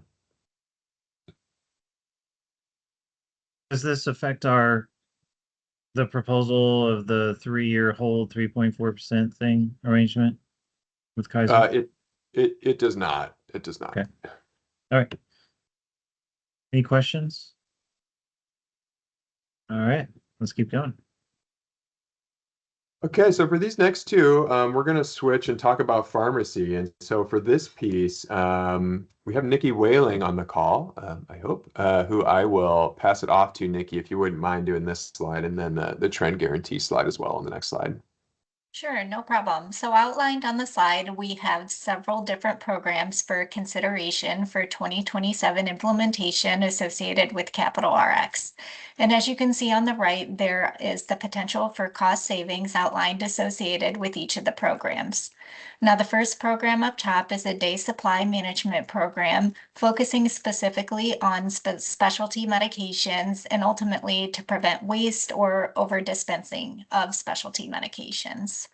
The next program there is a 90-day supply management program that ultimately works to convert 90-day fills to 30-day fills for those specific drug classes associated with high discontinuation rates.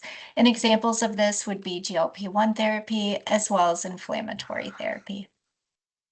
And the last program outlined there is associated with implementing various quantity limits, with the overall goal would be to implement these programs so that dispensed amounts do not exceed Capital RX's overall protocols, with the goal of supporting safe, appropriate, and cost-effective medication use. Any questions on these? The overall goal here, oh, go ahead, Dawn. Please finish your sentence. The overall goal here. Oh, my apologies. The overall recommendation here would be to move forward with implementing these programs. Go ahead, Dawn. Thank you. What is the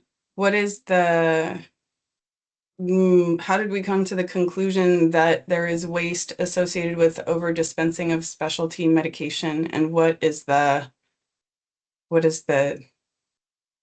specific intervention I see ensure that specialty medications are refilled based on the member's supply on hand? Could you say a little more about that? Yeah, so it's taking a look at overall refills of specialty medications and considering their day supply on hand relative to their next refill, and then ultimately preventing an overaccumulation of these specialty medications. So that's over time. That is to say, there's already probably a limit on how early somebody can request a refill, right? So maybe 15 days, whatever it is. So that's on some rolling basis annually or whatever, that would be reviewed. And hey, wait a minute, you have 15 plus 15 plus 15 is you have a whole month's worth of medication. We're going to not add more than that. Is that where we're headed? It's correct. It's on a rolling basis where it's considering the overall medication that's on hand relative to the overall refill. This was doing something we spent a lot of time on in the interviews with Capital RX. they felt that across the United States, including Oregon, this is a significant place of overspending on pharmacy. Is that and that they have a strategy for getting on top of it. Basically, for a 12-month prescription period, people like on average fill 13 months of prescriptions because of this overfilling thing, and that there's a lot of waste in the system because of that. And so they feel that this is one of their strategies to contain costs. Okay. Let me just then lodge my concern here that the system is not so good at delivering medication that there doesn't need to be some room for that to happen. Oh, the pharmacy is out of that medication. You've requested it, but now it's going to be an additional week, or something's not right. You need to talk to somebody and it gets delayed. So my concern here is disruption of access. And so as long as that concern is being adequately addressed in how the change is being operationalized, and we're not saying, you're not allowed to request a refill until 5 days beforehand, even though 20% of the time we don't get a refill there to you by mail order within 5 days, right? Mhm. As long as we don't set people up to fail and run out of medications, I appreciate the savings. Thank you.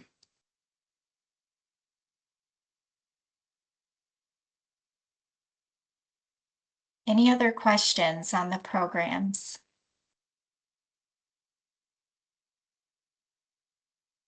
Let me also lodge my support for converting 90-day fills to 30-day fills for drug classes with high discontinuation of therapy, with the caveat that once people have stabilized, that 90-day fill really makes a big difference in terms of administrative burden to members, to patients, over time. So as long as that's being considered in the context of deciding where we're converting from 90-day fills to 30-day fills. Mhm. Thank you.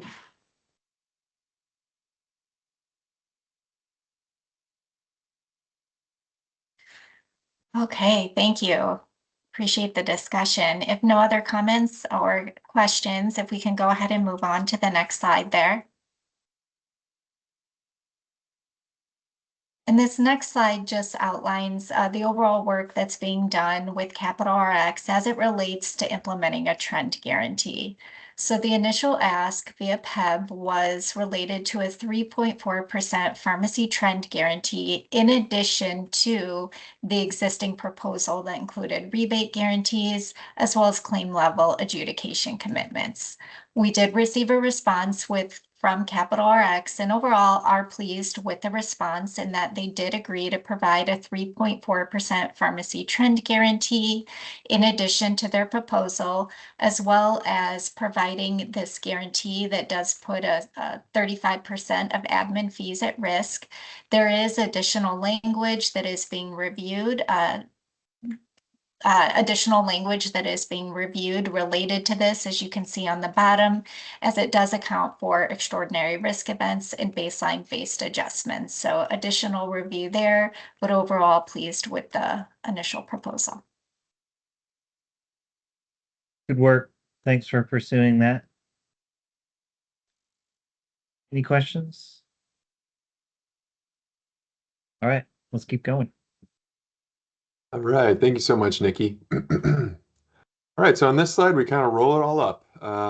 We are showing you here two scenarios, which are a combination of many of the different levers that we've talked about today, which are in these individual rows, and then we also have included buy down and reserve dollars in those bottom two rows.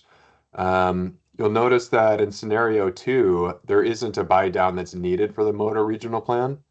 And so that's because if you were to approve that Garner and deductible change, those savings associated with that will create the needed differential to achieve greater than 5% difference in cost between statewide and regional per the collective bargaining agreements, if that makes sense. And so the one that we've circled in orange on the far right is the recommended scenario. We are going to talk about the reserves here as well on the next slide.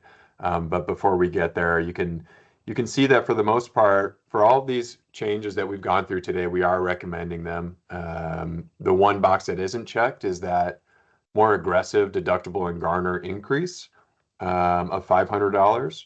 And so our recommendation would be to consider the lesser increase of $250 increase to both deductible and HRA incentive through garner.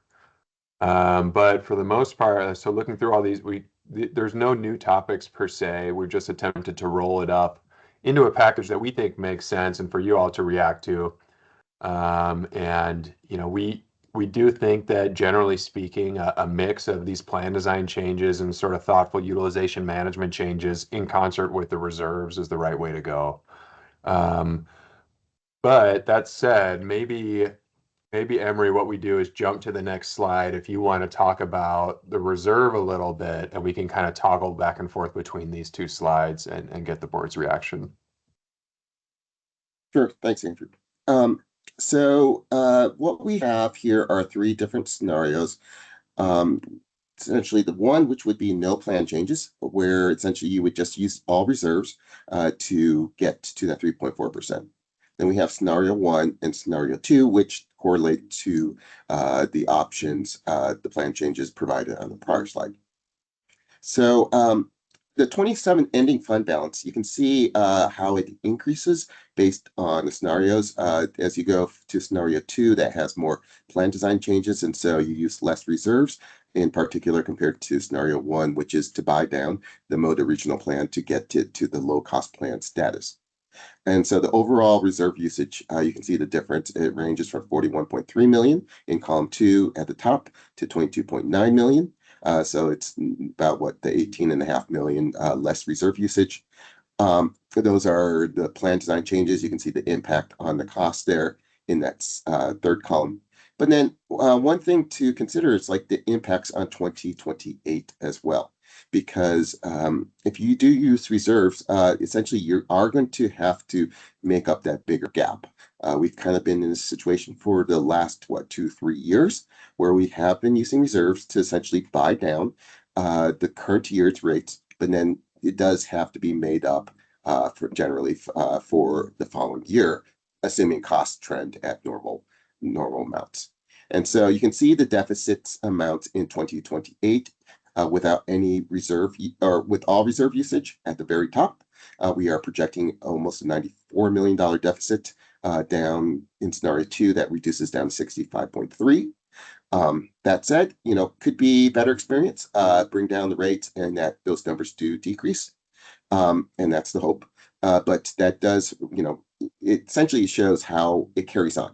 Any plan design changes you make now do carry on into the future to help reduce the amount of changes that are needed or reserve usage in the future. And so the gap you can see there on the far right, just on a percentage basis compared to 3.4%. So we just wanted to kind of give you an idea, a snapshot of what's happening here. One thing I think the PEBB board has been very good at is to, make sure that you are planning for the future, that your reserves don't get deplenished too much and put you in a situation where huge changes are needed. You've been making some, program changes, policy changes that have kind of reduced the ongoing trend. And so the impacts haven't been huge, but they are, costs have been increasing more than 3.4%. So some sort of adjustment, whether it's plan design or reserve usage, has been needed, at least over the last few years. I will pause here for any questions, or if you want to toggle back to the prior slide, just let us know. Yeah, board. So I think this is our big discussion here. And before we get going too much farther, just want to see, we do currently have quorum, but I'm also just checking in to see if Chicky has joined us.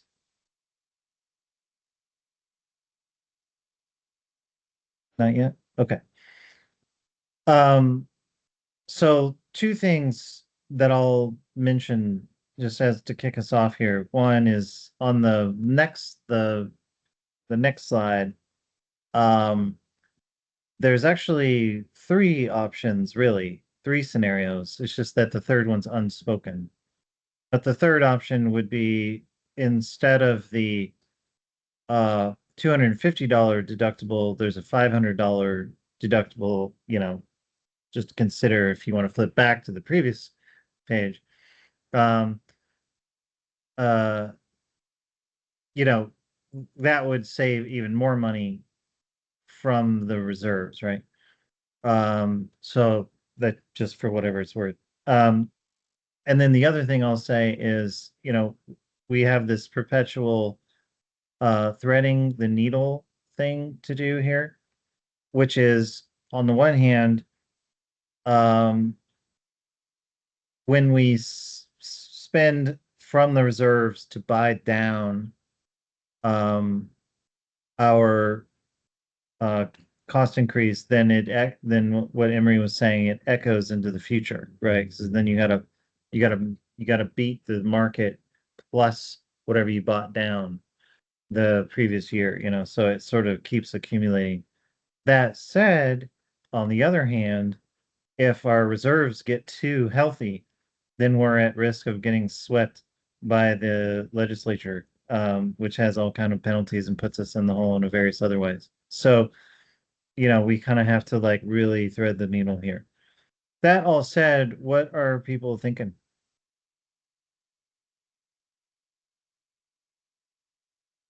Board members, I mean. Let's just specify. Go ahead, Don. So just to be sure I have a handle, the impacts on members out of pocket costs there are some here in this first line for KP, and there are some in the specialist copay increase, but we don't expect the Garner deductible and change to increase member out of pocket or any of the rest. Did I get that right? If they choose to use Garner. Right. That's the big ticket there. It definitely costs them more if they don't. So that's the point, that it puts that incentive in place to leverage that Garner tool that we believe is going to improve the quality of their care and outcomes. That's what the data is telling us. So this is a please use Garner, and if you do, there will be no cost change to you, regardless of which of those lines we pick. Am I right? That's more or less, yeah.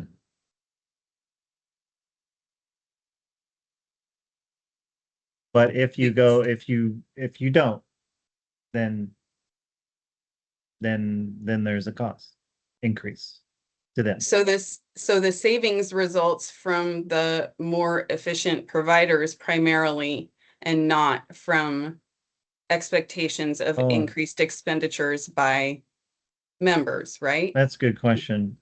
I assume it's a combination, right? What did y'all do? It's both. Yeah, go ahead, Emery.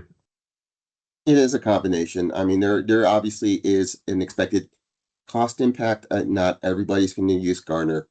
That's just right. That's just the fact, right? So for those members who don't, there is a bit of a cost. There is the deductible cost increase there.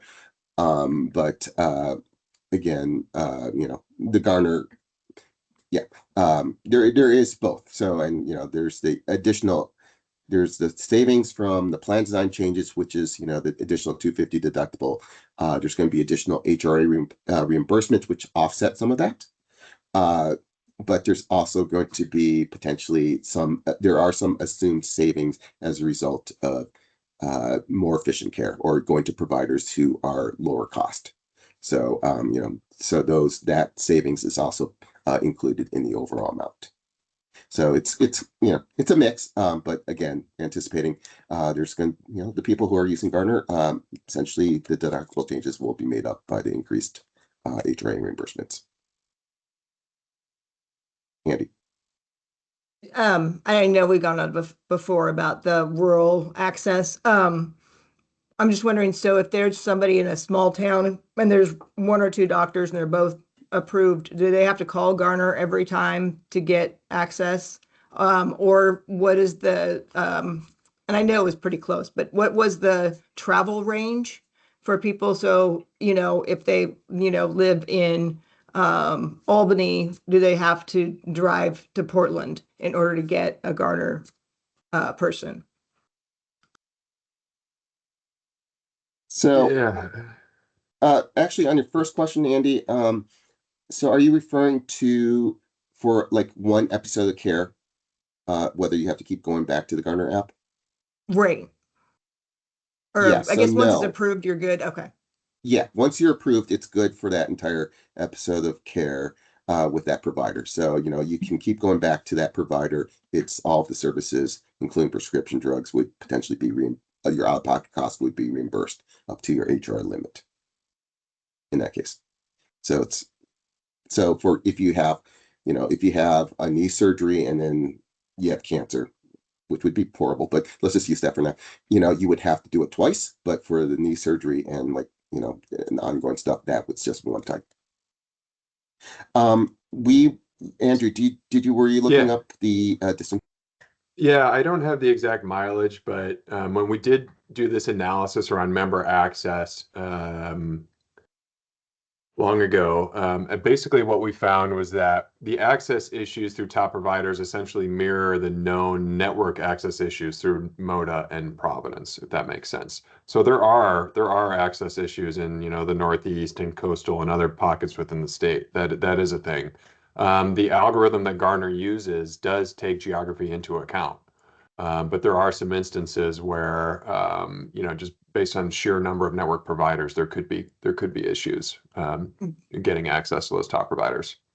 Got it. And then I don't think this would be the case, but if you went to the doctor for your knee surgery and for some reason your doctor was also an oncologist for your cancer, and you wanted to see the same doctor, is it possible that Garner would be like, oh, you can see this one for your knee, but you have to see a different one for your cancer, even though this one provider could do both?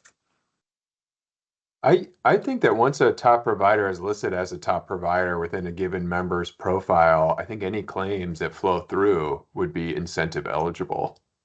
Okay. It's my understanding.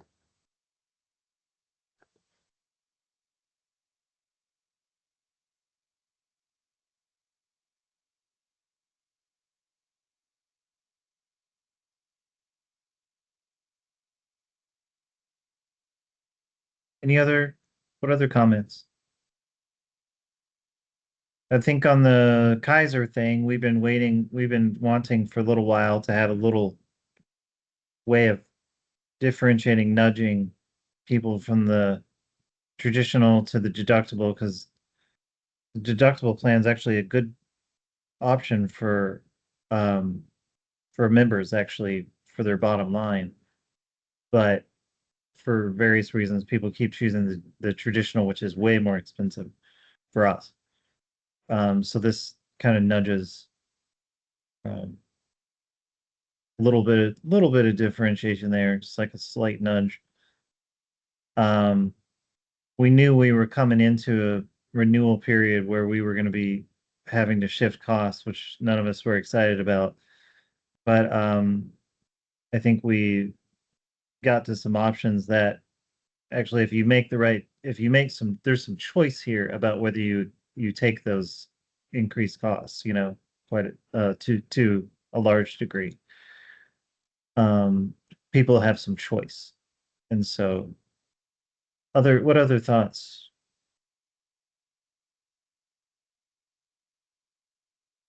Do you feel like you have enough information to make a decision today?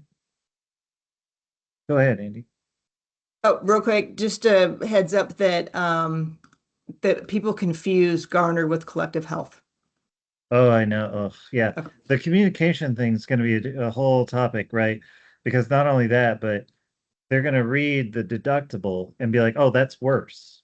that's a bad plan. I'm not going to take that. And we're like, no. But you got to look at the incentive and the deductible. So we're going to have a communication thing cut out for us here for sure. Yeah, but yeah. Plus the whole shift around Providence and Moto, we're going to have all kinds of communication. That's a whole topic, I think. That's a whole meeting probably, is just talk about what is our communication plan for That's what I was for just the gonna say, fall. Sean. Yeah, we're gonna tee that up the next couple of months, but yeah, that's Yeah. gonna be a long one. Yeah. It's probably going to be in-person meetings, it's going to be town halls. I mean, it's going to be the whole thing. Yeah.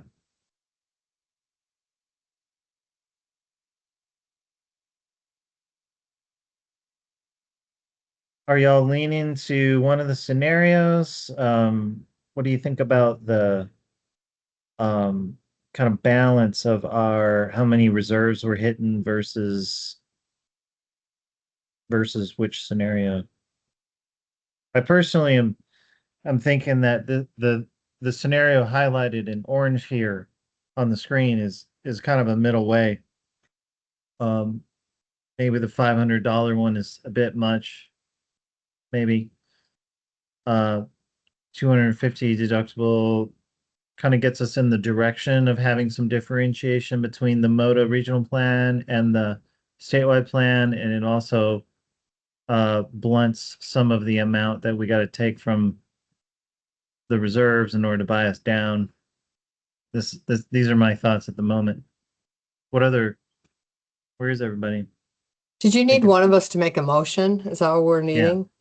Yeah, if we want to make a decision, if we want to talk about it for a few more minutes, or if we want to take a motion, I think that's what we're up to, is kind of getting to decisions.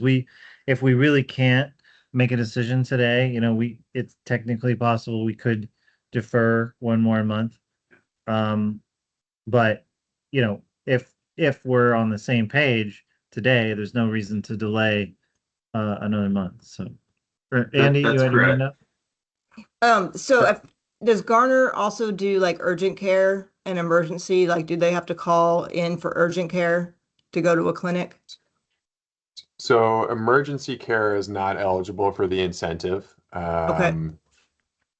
I think the thinking there is that in an emergency situation, just go to wherever's closest and appropriate kind Right. of thing, and they don't attempt to sort of steer you here or there. It's like just get in there. Urgent care, I don't, Emery, do you remember if that's eligible for reimbursement? I don't, but I don't. I mean, my guess is it's not, but Yeah, we would need to so double either. check on that. Okay, yeah, so if we could check on that. I know that some places only have one urgent care, and so if that wasn't covered, they would have to travel, and I don't know if there's any type of way to get exceptions for that. Thank you. Yeah, it's a good question. There are lots of specialists who operate out of urgent care facilities as well. So yeah, we can get that answer. Ollie? Yeah, thanks, Sean. Just to reemphasize what you just said, while we would love to have decisions today, so we can get started on the communications, on the operationalizing and implementation. I know this is a lot, so if you need more time to sit with it, we can definitely move it to July. We would probably look at moving the July meeting up, if possible, just to allow for some more time to again do the implementation and get that underway. But yeah, I mean, looking at the marketplace right now, while we never want to implement increases in out-of-pocket max or anything that would be considered a reduction in benefits, I think right now the market is looking at 8 to 10 to higher double digits, and this is actually a really balanced approach, and I just appreciate the Mercer's work in putting these options together and laying it out in a way that was actually understandable and able to vote on. So, but yeah, today it would be great, but totally understand if you need more time to sit with it. Go ahead, Dawn. Has anybody here had a chance to check in with our other board members? I recognize that we have quorum, and maybe it's the right thing to proceed, but I don't know if anybody was able to connect with our board members who are not able to be here and be sure that any of their questions or concerns were raised.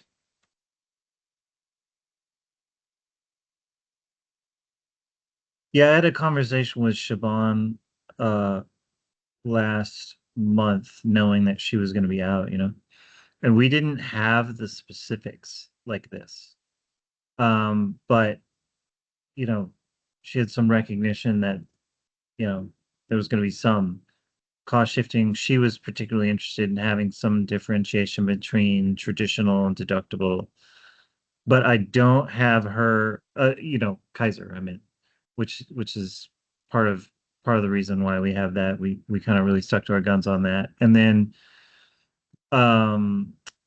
but we did not have this idea of the deductible, garner increase incentives deductible trade thing. We didn't have that idea kind of baked by the time I talked to her, and I haven't had a chance to check into her since.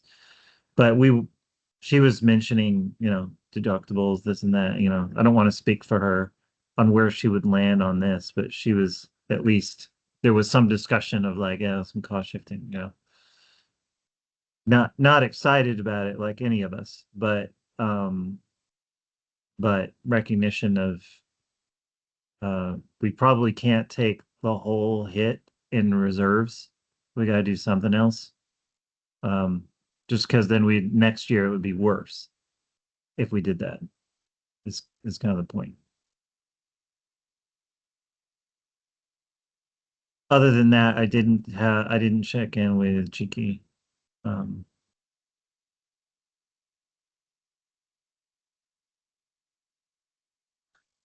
Greg And was part of so- the leadership meetings. Yeah. Yeah, Greg. Yeah. So Ali, you had mentioned if decisions aren't made today, that potentially moving up to July meeting. Are we talking about 1 week in this case, or 2 weeks? Yeah, I mean, really need to get together with staff and New Mercer and determine potentially how soon, and then how soon we could have that, and then obviously check with board members on their schedules. Before we go down that road, let's just see. Are we needing more time? Do we feel like we can make a decision now? Like, how are people landing here? Well, I'd like to make a motion and then let's just Mhm. see if it flops, it flops. How about that? Okay. That's one way. Sorry, this is Kimberly Hendricks and I make a motion that we accept scenario 2 as presented by Mercer. And I think that there was a lot of thought and effort that went into this. And again, we'd love to leave the reserves alone, but we don't really have that ability. So I think this makes sense to me. So that's my motion, is to accept scenario 2 as presented. Okay, scenario 2, we got a motion. So anyone want a second?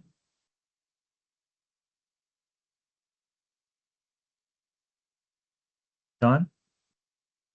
I'll go ahead and second. I think that the work that has gone in has held the values that we have been asking be held. And my primary concern right now is that we don't have everybody. So everybody isn't having a chance to chime in. And we do have more information now and could potentially it puts us in a stronger position to consider it if we can get quorum together for a July meeting. I do have some concerns about operationalization, but and so the urgency to get to a decision, whatever that is, sooner than later. But I appreciate the work here, and my own concerns are a bit mollified to the point where I'm I'm going to withhold my second until the hand that's raised is addressed. Who is that? Is that Andy? I do not want to do it today because my other public sector union people are not here. It's just me, and I feel like that Siobhan and they should be here to look at this information. I don't feel comfortable being the only representative from that side. Okay. Emily? Yeah, I echo a lot of comments that have already been made. Really appreciate all the hard work Mercer and everyone put into getting us this far so quickly. So that was a lot of great work. I guess I was also leaning towards scenario 2 until I was hearing more of the rural access issues. And just because I last weekend traveled to Idaho to the Nez Perce Indian Reservation for my grandson's birthday, and then ended up coming back with a health emergency, it just reminded me of the lack of access in rural Oregon. And I know that Greg has a lot to say about rural Oregon access and isn't here today, to Dawn's point, and Andrea. And so would feel more comfortable sort of getting his blessing, on it if he's having to deal with those rural access issues more frequently than me, who's in the Portland metro area where it's not as much of an issue. Like once we got back here, I was able to get to urgent care, for example, yesterday and get my meds from Costco pharmacy quick. And so, but that doesn't always happen for the rural folks. And then so along those lines, I have this question, like, can some kind of exception be made for some of the folks in the rural area, especially if there is only one urgent care in that, however multi-county area of Oregon, or there is only one ER, like, or just, so that's my question is, could we carve out some exceptions for, I know that geographically, there's categories. So there's frontier, right? There's categories specific to population size. And maybe we can overlay a map with, the hospitals, the critical access hospitals or whatever. Or even like I've mentioned in the past, tribal clinics, just like, like overlay a map and just so visually we can have a better sense as to, there might be some pockets of dramatic need that we don't want to cut people's access. So yeah. So what I'm hearing is that we would prefer to have more of the board present rather than kind of a bare quorum in order to make this decision. Kimberly, I wonder if you'd be open to withdrawing the motion, or actually there wasn't a second, so I think the motion just It died. It died. Yeah, okay. It's good. That's why I said let's yeah. try it and see what happens. Sounds good. Okay. So why don't we, Dawn, go ahead. Sorry, I should just listen to your proposal and I'll react. Well, I was going to say, so why don't we plan on having a July meeting? We will ask the PEB staff to send out some time proposals that it is going to be a pretty tight turnaround for PEB staff to make decisions that late in the game in order to get things up and running. So I guess I'm just asking that the board, like, if you got to move some things around to make it happen, that would be appreciated, just because we're getting kind of down to the wire there. So we'll work on that. and have some more time for discussion, and we'll keep that board discussion, I think, more focused on just kind of like landing the plane here. Now, that said, it does sound like we have, in order to support those decisions, it sounds like we'll want to have a review, a reminder of how Garner works related to urgent care, emergency care, rural, you know, geography. There's some rules around if there's no one within blank miles, blank, that sort of thing. So in other words, so how does it work for our rural folks? How does it work for people in emergencies, that kind of thing, just so that we understand what we're talking about? Yeah, like medically underserved areas already that are designated that way. Yeah, some kind of medical desert or something. Yeah. So like what happens with that?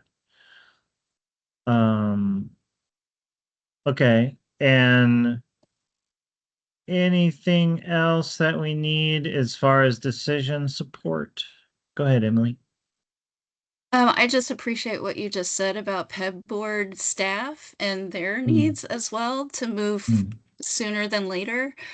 I'm just curious if we could call a special meeting before our July meeting and try to ensure that we have quorum or more voices. Maybe that's too difficult, but I just know that in staffing the cultural competence continuing ed program for OHA, my public meetings law trainer and ethics law trainer said that we could hold a special meeting or an emergency meeting. That's an option for us. So I didn't know if that would be an option here and would help with staff getting more time than waiting until July, for example. Yeah. That's kind of the plan, Emily, is we would do a special board meeting. We've done them in the past, and it's not a problem.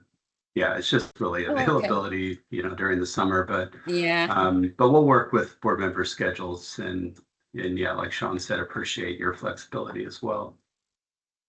Okay, got it. Thanks. All right. We blew right past our break. Like long time ago. So the board being, consisting of humans, we should probably go ahead and do that. So let's take a 10-minute break, and then we'll continue on.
All right. Are our board members back? Jones here. All right. I see some faces. Let's keep going. I think we're going to Ali, let's check in on schedule here. Canopy is scheduled for us at they were scheduled for 11:30, but they could go at 12. Is that the idea? Yeah, Canopy? yeah, I think Yeah. Okay. they should be on and prepared. Yeah. All right. So until noon, what else do we need to discuss? We have a few more minutes here. We can talk about the 5-year plans. Andrew, Emery, what else is useful until noon? What do you think, Emery? Maybe a couple minutes on the 5-year plans. Yeah. That I think that'd be fine. Uh, should I use the 12 minutes that we have left for this? Or Yeah, just kind of let's go go? ahead and do that, Okay. and then at noon we can switch to canopy discussion. And Okay. Sean, are we just gonna table the minutes till Yeah. next month and do I two think months we'll of just do minutes? that. Yeah, we'll do 2 months, Thank you. Yeah, Okay. go ahead. All right. Okay. So one thing that came out of the meetings to select the finalists was a request to do for the winners to do 5-year strategies. And so what we're going to do in this next section is really kind of do some highlights of those 5-year strategies. We read through them, talked with staff and board leadership about this, and came up with a plan where it's like these 5-year strategies, as you'll take a look at them, they are a little bit different for each of the winners. What we're proposing is that we will present these for discussion, but we can dive into them a lot more during a proposed retreat in November, and those retreats potentially every year afterwards. What we would do is to talk about those strategies, actions that PEB would like the plans to take on those, ask for information from the plans on their progress, and then potentially update those strategies. If the board so would like this to happen, these 5-year updated strategies could be provided as a requirement in the contracts. So there would be a process every year to kind of look over, okay, so what did they propose? Where have we been? And what has the progress been on those strategies? So that's kind of like our proposed approach. But what we want to do was actually talk and give you a little bit of a look at the 3 different the winners and their proposed strategies. Any questions or comments before we move on? Okay. So starting off, for Moda, Moda did provide a few potential areas where they recommended some potential concrete actions. Some of these, whether they are possible or not, obviously is up for discussion. But they did provide 3 different types of categories here. First, there on the left, talking about optimization of provider pricing and network. So essentially, cost and narrower networks, like creating a high value network or making it more of a high value network. So there on the left, the first one that they had there was increased use of Gartner top providers through education incentives and plan design. That's actually one of the proposals that kind of came through in in the renewal that we were discussing today. Another one would be to consider narrow networks. And that's something, potentially with the COEs or other ways of narrowing the network to kind of really drive members to higher value. Some other things on pricing are proposed there, reference-based pricing, including high-cost drugs in this case.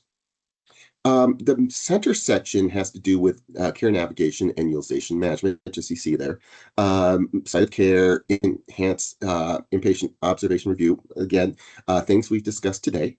More use of navigation advocates, to help drive members there and avoid or to reduce avoidable utilization. So inpatient, outpatient hospital stays, emergency room visits that aren't absolutely necessary, and so that's, some utilization management or maybe even some care management there.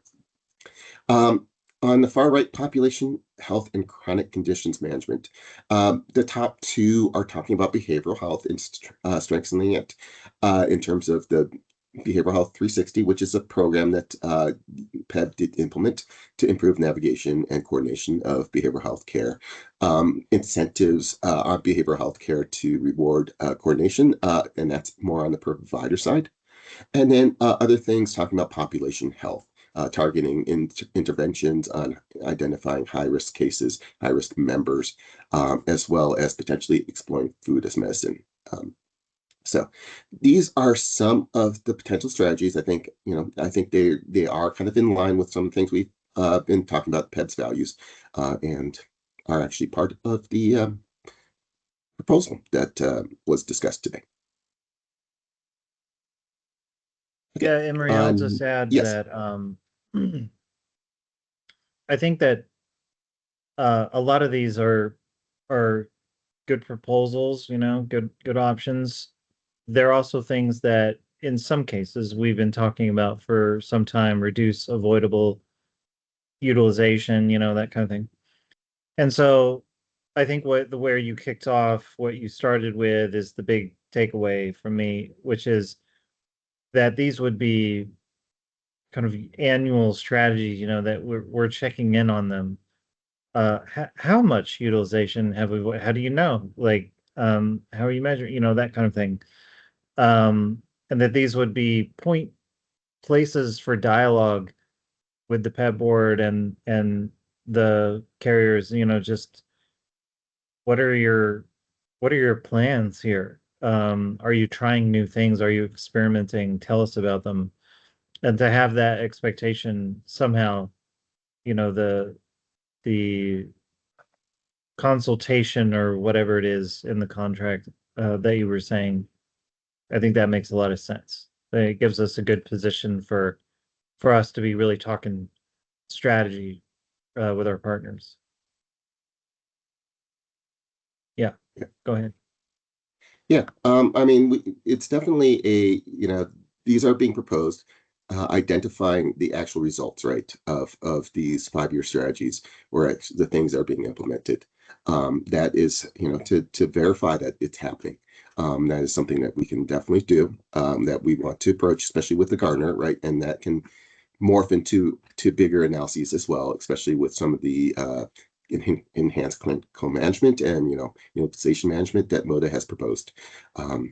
So we can try to look at that as they get implemented in the next year, assuming that the board votes for it. Okay, next slide has to do with Capital RX. So they provided it by year. So there's different themes for each year. So the first one talks about economics in terms of just like the cost of things. In looking at the formulary as well as potentially finding when you're going for having a prescription filled, looking for the lowest cost pharmacy to have that prescription filled, certain things like that, as well as GLP-1 controls. There's other savings being proposed for year 2 to take a look at. Especially pharmacy is pretty much the focus of that one. Year 3 talks about behavior. Some of these have to do with providers. So provider reporting and access to data for providers, and then adherence and biosimilar adoptions. And then a couple more, year 4 and 5, again, optimization of some of the more expensive categories there. And then the 5th year, I guess it's a little bit more of a refresh, taking a look, predict, go forward the next few years. Pharmacy changes so much, right? I think these are all really good potential actions to take, whether they have to be done in the 5-year process like this, or just implement as the programs are available.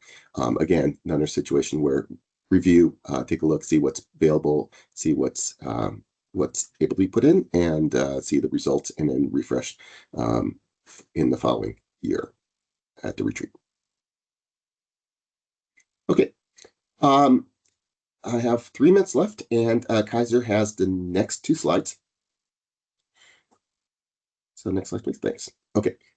So Kaiser provided a bunch of information about what Kaiser Northwest is doing to reduce care, or to keep prices down. So these next 5-year strategies are pretty much, most of them are internal implementations or internal structure work that they're doing.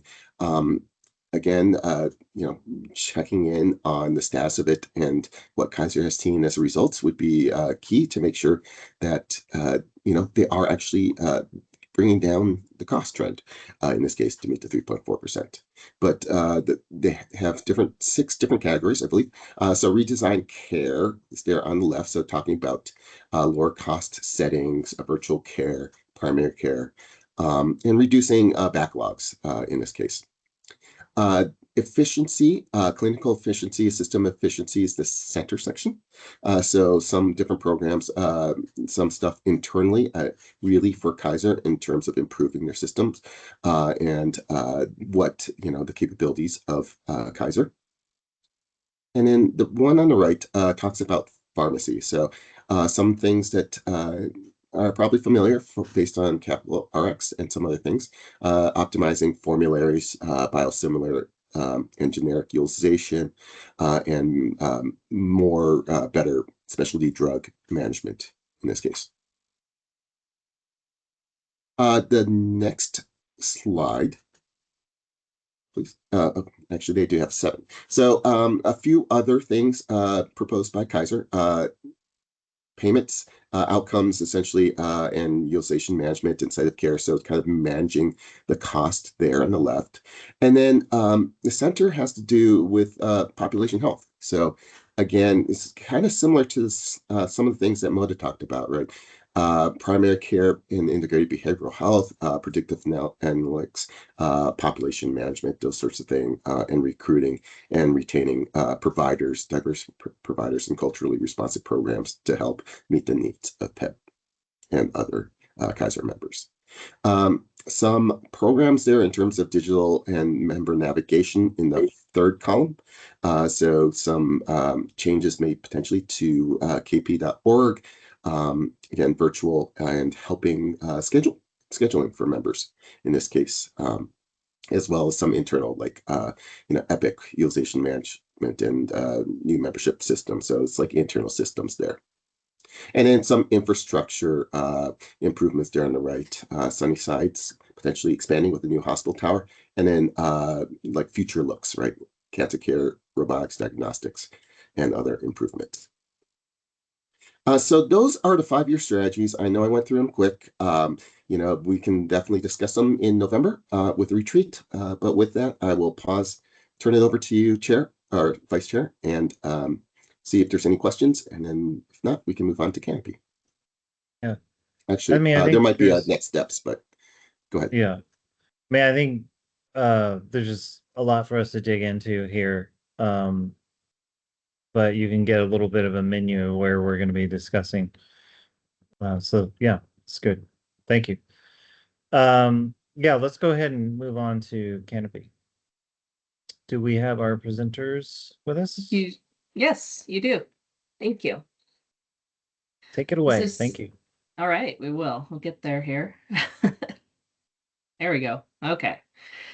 Well, good morning, everybody. I guess we're at afternoon now, so good afternoon, everyone. I'm Shannon Morrison. I'm the Director of Customer Success at Canopy, and I am now the dedicated Customer Success Manager for both PEBB and OEB. Some of you may know, but you should be aware, I think. But Umberto Chacon, who had previously been your primary Customer Success Manager, he has retired, so he is off sailing somewhere in the San Francisco Bay, and so now I am excited to be working with you all. And I have with me my colleague Dave Christie, and Dave, I'll turn it over to you to introduce yourself. Thank you, Shannon. So I'm Dave Christie. I'm a licensed marriage and family therapist. I've been with Canopy for just over 10 years now. And in my current role, I'm the vice president of clinical operations. So I work really closely with a team who supports all of our member-facing operations. So I'm really tied into what's going on with PEB members and members across the state. So happy to be with you here today. So today we're going to touch on a few things. We'll just, talk about, give you a reminder of what everyday assistance is. We'll look at the services that we provide to PEB members. We'll provide you with some PEB-specific utilization information over the last year and talk a little bit about organizational support. And then if you have any questions, we'll tackle those at the end. So our mission at Canopy is to create happier and healthier futures by breaking down barriers for members, just to try to eliminate any obstacle in front of a member reaching out if they need support. Next slide. Can actually go to, there we go, perfect. They read my mind. So everyday assistance program, this reflects our commitment to being there for people. It's about delivering care that feels personal, that reduces stigma around asking for help. And our hope is to increase engagement by making sure employees always know that the support is just within reach, just a phone call away or a text away. At the heart of what we do are our trademark pillars noted here. These are, the core principles that we operate around every day. Starting with a yes, that's been our motto for a long time. And it just means, we customize services to meet the ever evolving need for our clients and provide the most responsive care with a team that is dedicated to you. Me being one of those dedicated customer success managers, I'm here to support you and all of the agencies and all of their members as well. We're tech enabled with a human touch. We're innovating constantly, but never wanting to eliminate that real person experience for a member. And then our speed to care, we're the most responsive. And once a member reaches out to us, we don't stop until that connection to the care and support that they need is made. We're results driven. Our resources are designed for real impact, ensuring that our clients, have measurable goals are met. And then we have a passion for people. We genuinely care about people and making a meaningful difference in their life, knowing that happier and healthier really is at the heart of everything that we do. And so when we lead with these three principles, we're able to, fulfill our promise to you, to the agencies, and to every PEB member, just providing that meaningful, accessible support for members. Next slide.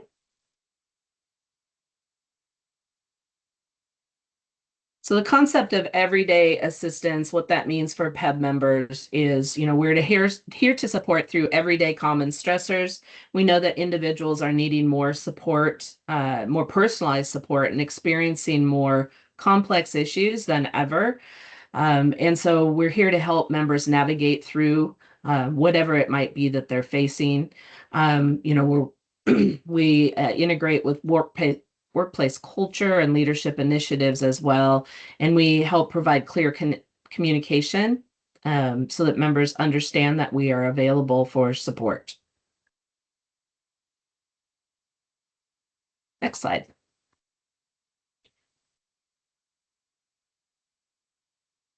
You can go to the next one. There we go. So this, one more, the Canopy service summary.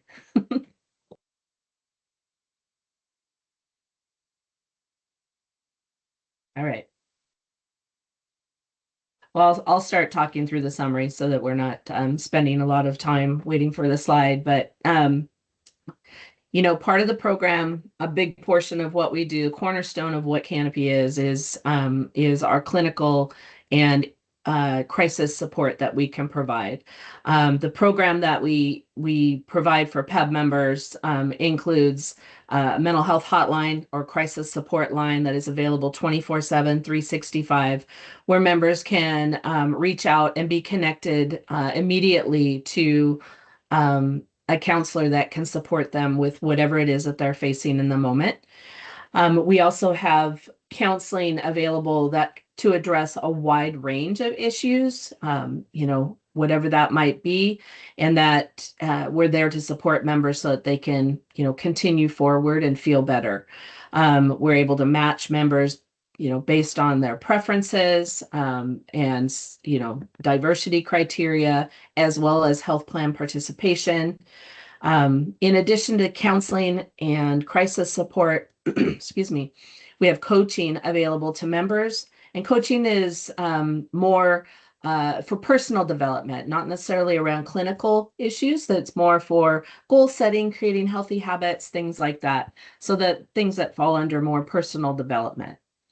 The program also includes, there we go, virtual peer support that is available to members. And this is an anonymous chat, basically a chat room that is available for members 24/7, 365, where they can go in and be connected into a chat room that is moderated by it's clinically moderated so that the conversation moves along.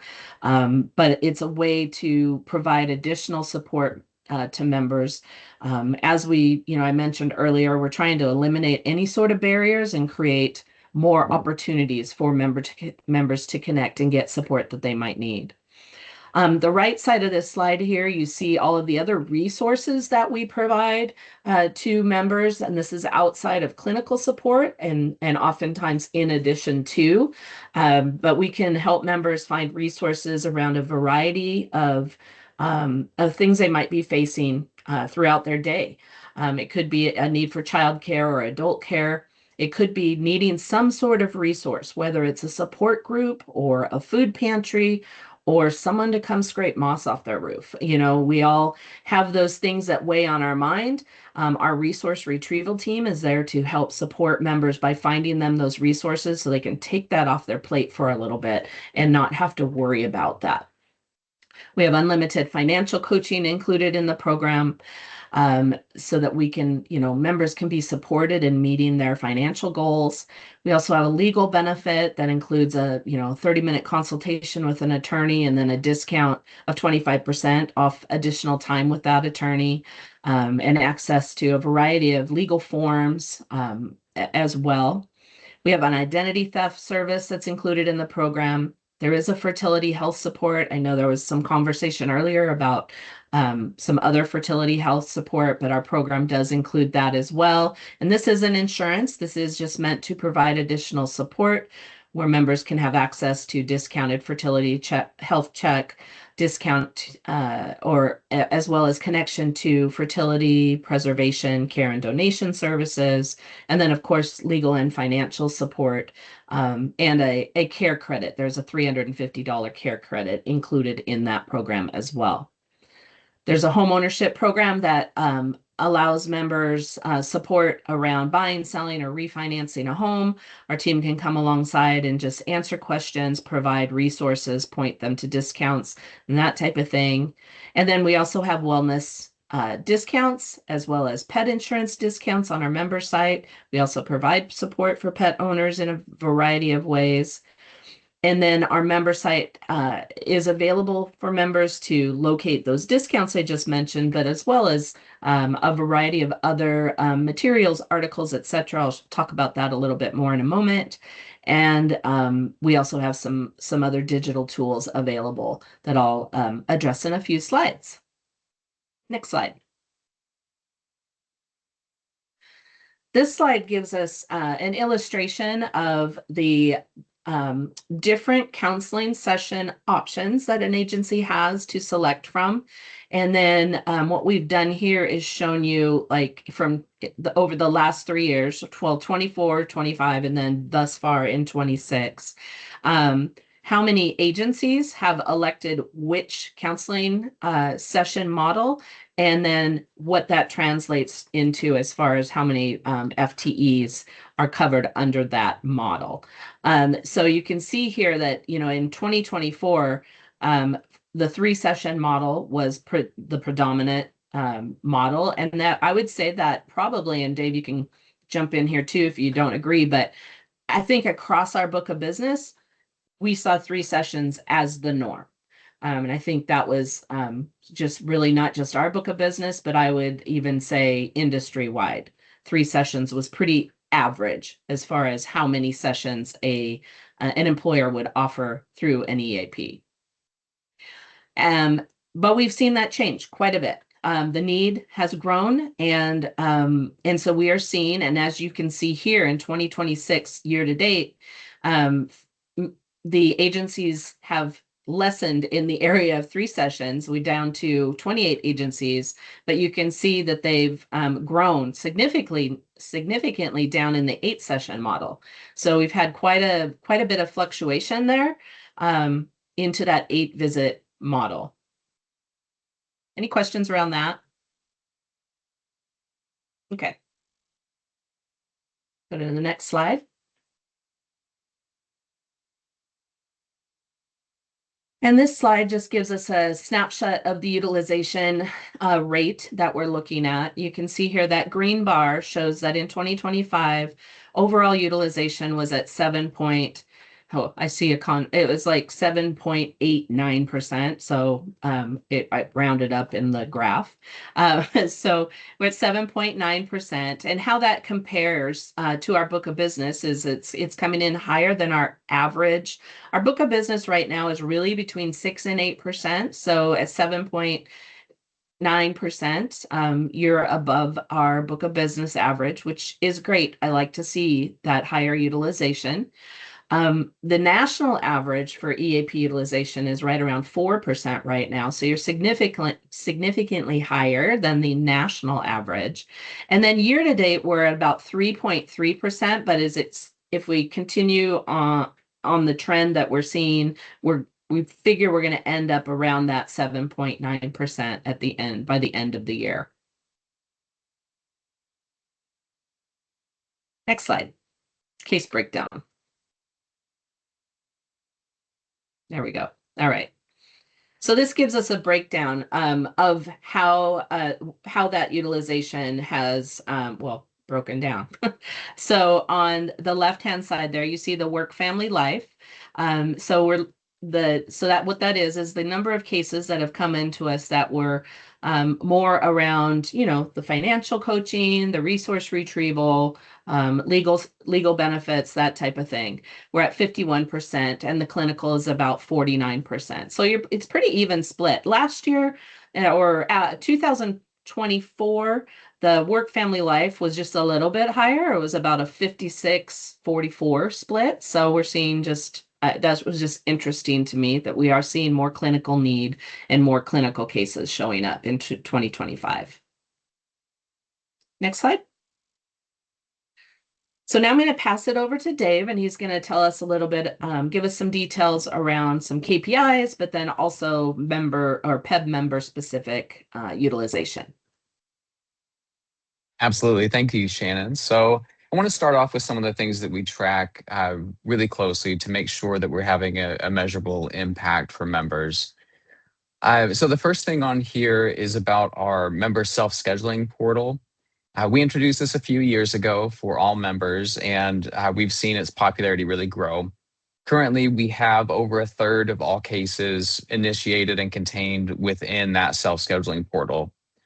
Members can always reach out for support, and if they do get stuck in any way, we have multiple mechanisms for kind of catching where they might get stuck and reaching out. In addition to, we're not just sitting and waiting for their call, but we will proactively reach out if we see some things going on there. About 6% of our total volume is, we've labeled them here crisis calls. I really want to emphasize it's not just for crises. We have clinical staff who can manage mental health crises, always available. But what we emphasize to members is that this is really in the moment support, whatever that looks like. So 6% is healthy utilization. And this is number of cases, I should point out. There's no limit on the number of calls that members can make and get support with. We certainly have some members who call much more often, and that's fine. We can support that. In the majority, though, most cases, people are calling once, maybe twice. One of the things that I'm most proud of is our continued success in being responsive to members. So we have, and I do track this very closely, Shannon can attest, our speed to answer the phone is remarkable, I think. So within 10 seconds, we have a live representative who is answering that line and starting that conversation with the member about what kind of care they need and how we can offer that support. The phones are answered 24/7, so we always have clinical availability, as I pointed out. And right now, what we have set up is our staff are doing the intake flow and the care navigation. So we're determining if people need in the moment support and handling that right away versus setting up a standard intake, whatever that workflow might be. Our speed to appointment is still strong. We aim for 5 to 7 days from the time that a member reaches out to us, whether that's the portal or making that call, until they actually sit down to their appointment with their master's level counselor. We're currently at 6 days, actually just a shade under 6. And in recent months, we've had that at 5, but in the 2025 average, we're looking at 5.94. And what I would really emphasize here is that member preferences are a standard part of our workflow, and this does include those member preferences. So when we're looking at provider demographics, provider clinical specialties, times of day to meet with the provider in person versus virtual, all of those are factored in. And within all of those requirements and all those requests, we're still hitting that 6 days. So I'm really proud of that. For coaching, it's a much quicker process at about 1 to 2 days. And then overall, our member satisfaction is riding high at 94%. Next slide, please.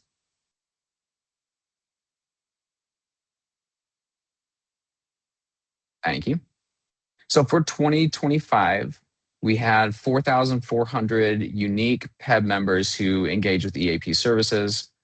And this is direct active utilization. So as you see in the note there, this does not include folks who are doing completely self-serve items like our legal forms or resources on our website or things like that, just gathering information. These are folks who are using the clinical or work-life services actively. Next slide, please. And for our crisis or in the moment support, those were 259 unique callers. Okay, and next slide. We track pretty closely what people are calling in for. And so for our clinical support, we see a pretty consistent pattern here. We haven't really seen much fluctuation on this since things kind of leveled out post-COVID. During the COVID years, anxiety was the number one. And that kind of settled back into really a pretty long-standing pattern within EAP, with relationship or family concerns being high. And then for mental health concerns, anxiety and depression are typically right there. Sean, I see your notes, so I will keep us moving. Next slide, please. Our work-life requests, this is also pretty typical as well. Legal is almost always number one, but people are using our housing support, financial support, and others as well. Okay, move on to the next one. There we go. We've mentioned this a few times, but I do want to point out provider diversity remains very important. It's an item of focus for us. So we continue to track our diversity, not just in terms of the statistic, which I appreciate here, but also we want to make sure that this is actively meeting members' needs. So in addition to this, what I would say is we are constantly looking at enhancing our provider network, recruiting additional providers, emphasizing those underserved populations, underserved areas. So year to year, we're adding at least 10% to our network. So that's a point of emphasis for us. And I will now hand it back off to Shannon to talk through a few of the other benefits that we want to highlight. Okay, we'll move a little quicker here. I mentioned earlier that we have the member site available to members. And just a little statistic there, it kind of hails back to a previous slide, is there were over 21,000 users that accessed over 38,000 pages within our member site. So I'm comforted in knowing that folks know how to access the member site and are using it. So that is where they can find articles, quizzes, etc., on a variety of topics, as well as more detail about the services that we provide. Next slide. In addition to the member site being accessed through a desktop, members also can download our app where they, essentially have our member site at their fingertips. So again, they have access to all those videos, trainings, articles, etc. Next slide.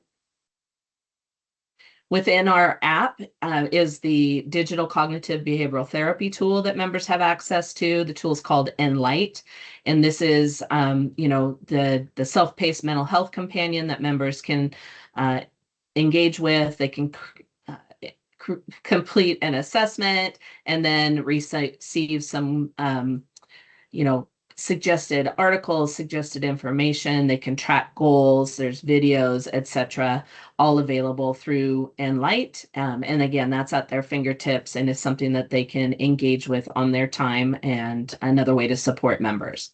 Next slide. This is that 24/7 peer support I was mentioning. This is in partnership with Togetherall, and this is where members can engage, anonymously, with a chat group with other peers that maybe are in the same, do the same job or just struggling with the same issue. This is monitored and moderated by a licensed clinician. And then there's real-time resources and referrals given throughout that time that a member is engaging in that chat room. Next slide. So I'm going to talk for a moment about the organizational support that we provide. We provide proactive outreach meetings, orientations, wellness fairs, critical incidents response, etc. 24/7 unlimited manager consults. On the next slide, I think it is. Yeah, next slide. This gives us a little bit of a breakdown on the support that we provided in 2025.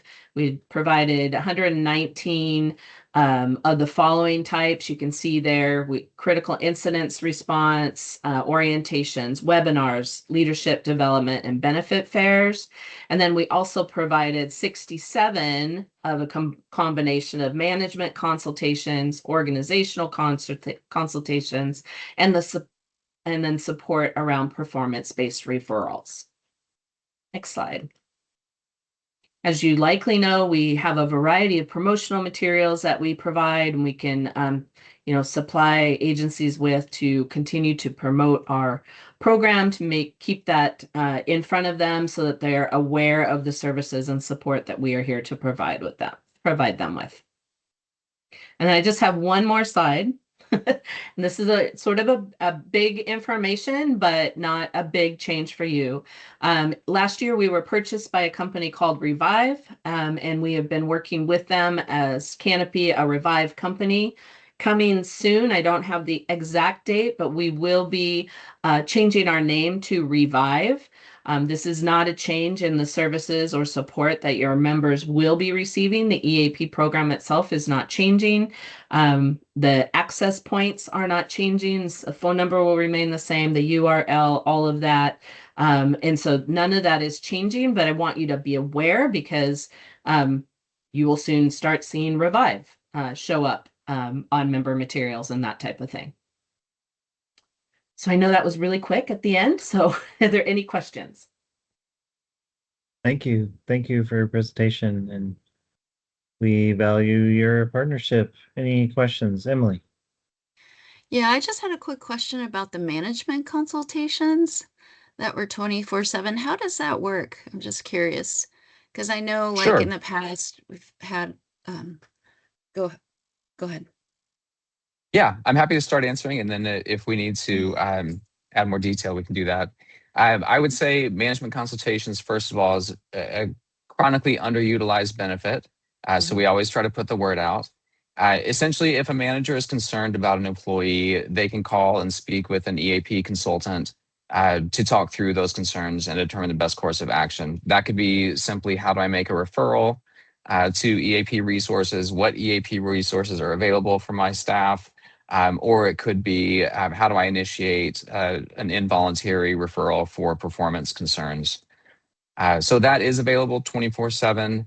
We don't have a lot of, middle of the night management crises relating to employees, but we certainly can manage those and staff them. What we do get a lot of are the critical incident support requests. So if there's a trauma or a critical concern in the workplace, we want to make sure that people have the resources that they need to begin to process that and tap into their resilience quickly. Okay, thank you. Yeah, it'd be interesting to see like the thematic breakdown, like kind of like what you just did. But just we have a lot of union representation here, and that would just be interesting. Thank you. Absolutely. All right. Thank you for the presentation. We're heading towards our finish line here on our board meeting. So just wanted to highlight for the board a reminder that we do indeed have public comment. In fact, we have a public comment packet that was sent to you ahead of time. So please be sure you're reviewing that. And in summary, I think that we still have a problem in general. So we're still in the thick of it. Ali, I don't know. Do you have any just overview comments about that? Anything you'd like to add from your side? Yeah, I mean, like you said, we're still having some issues that we're working through with members, and for a variety of reasons, that you can read through in the packet. And we always appreciate when members and encourage members to provide public comment, give themselves a voice to the board. And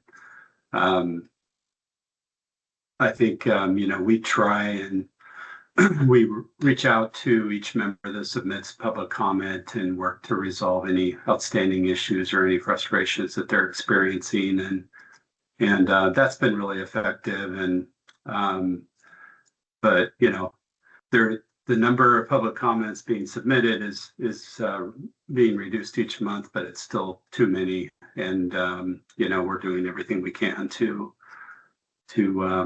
minimize that further. And I think we are making some progress, though. And I would say baby steps, but a little bit more than that. I think we're working through less issues than we have with each month, and that's encouraging. So we'll continue to keep you updated. Yeah. So yeah, there's a variety of topics in the packet. Oh, Andy, go ahead.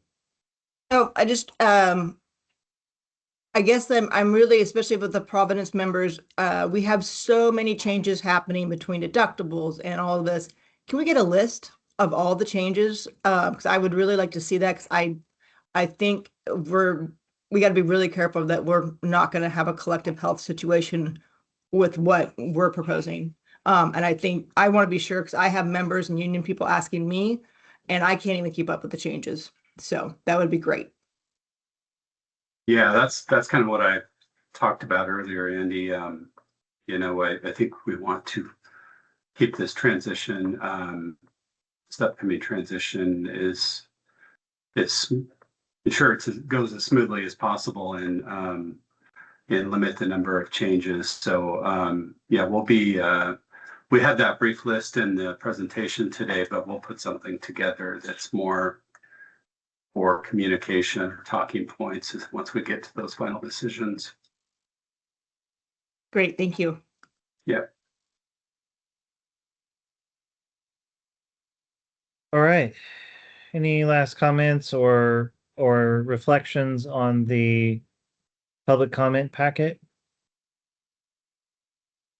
Any additional like public comment? All right. Are we Then skipping CL?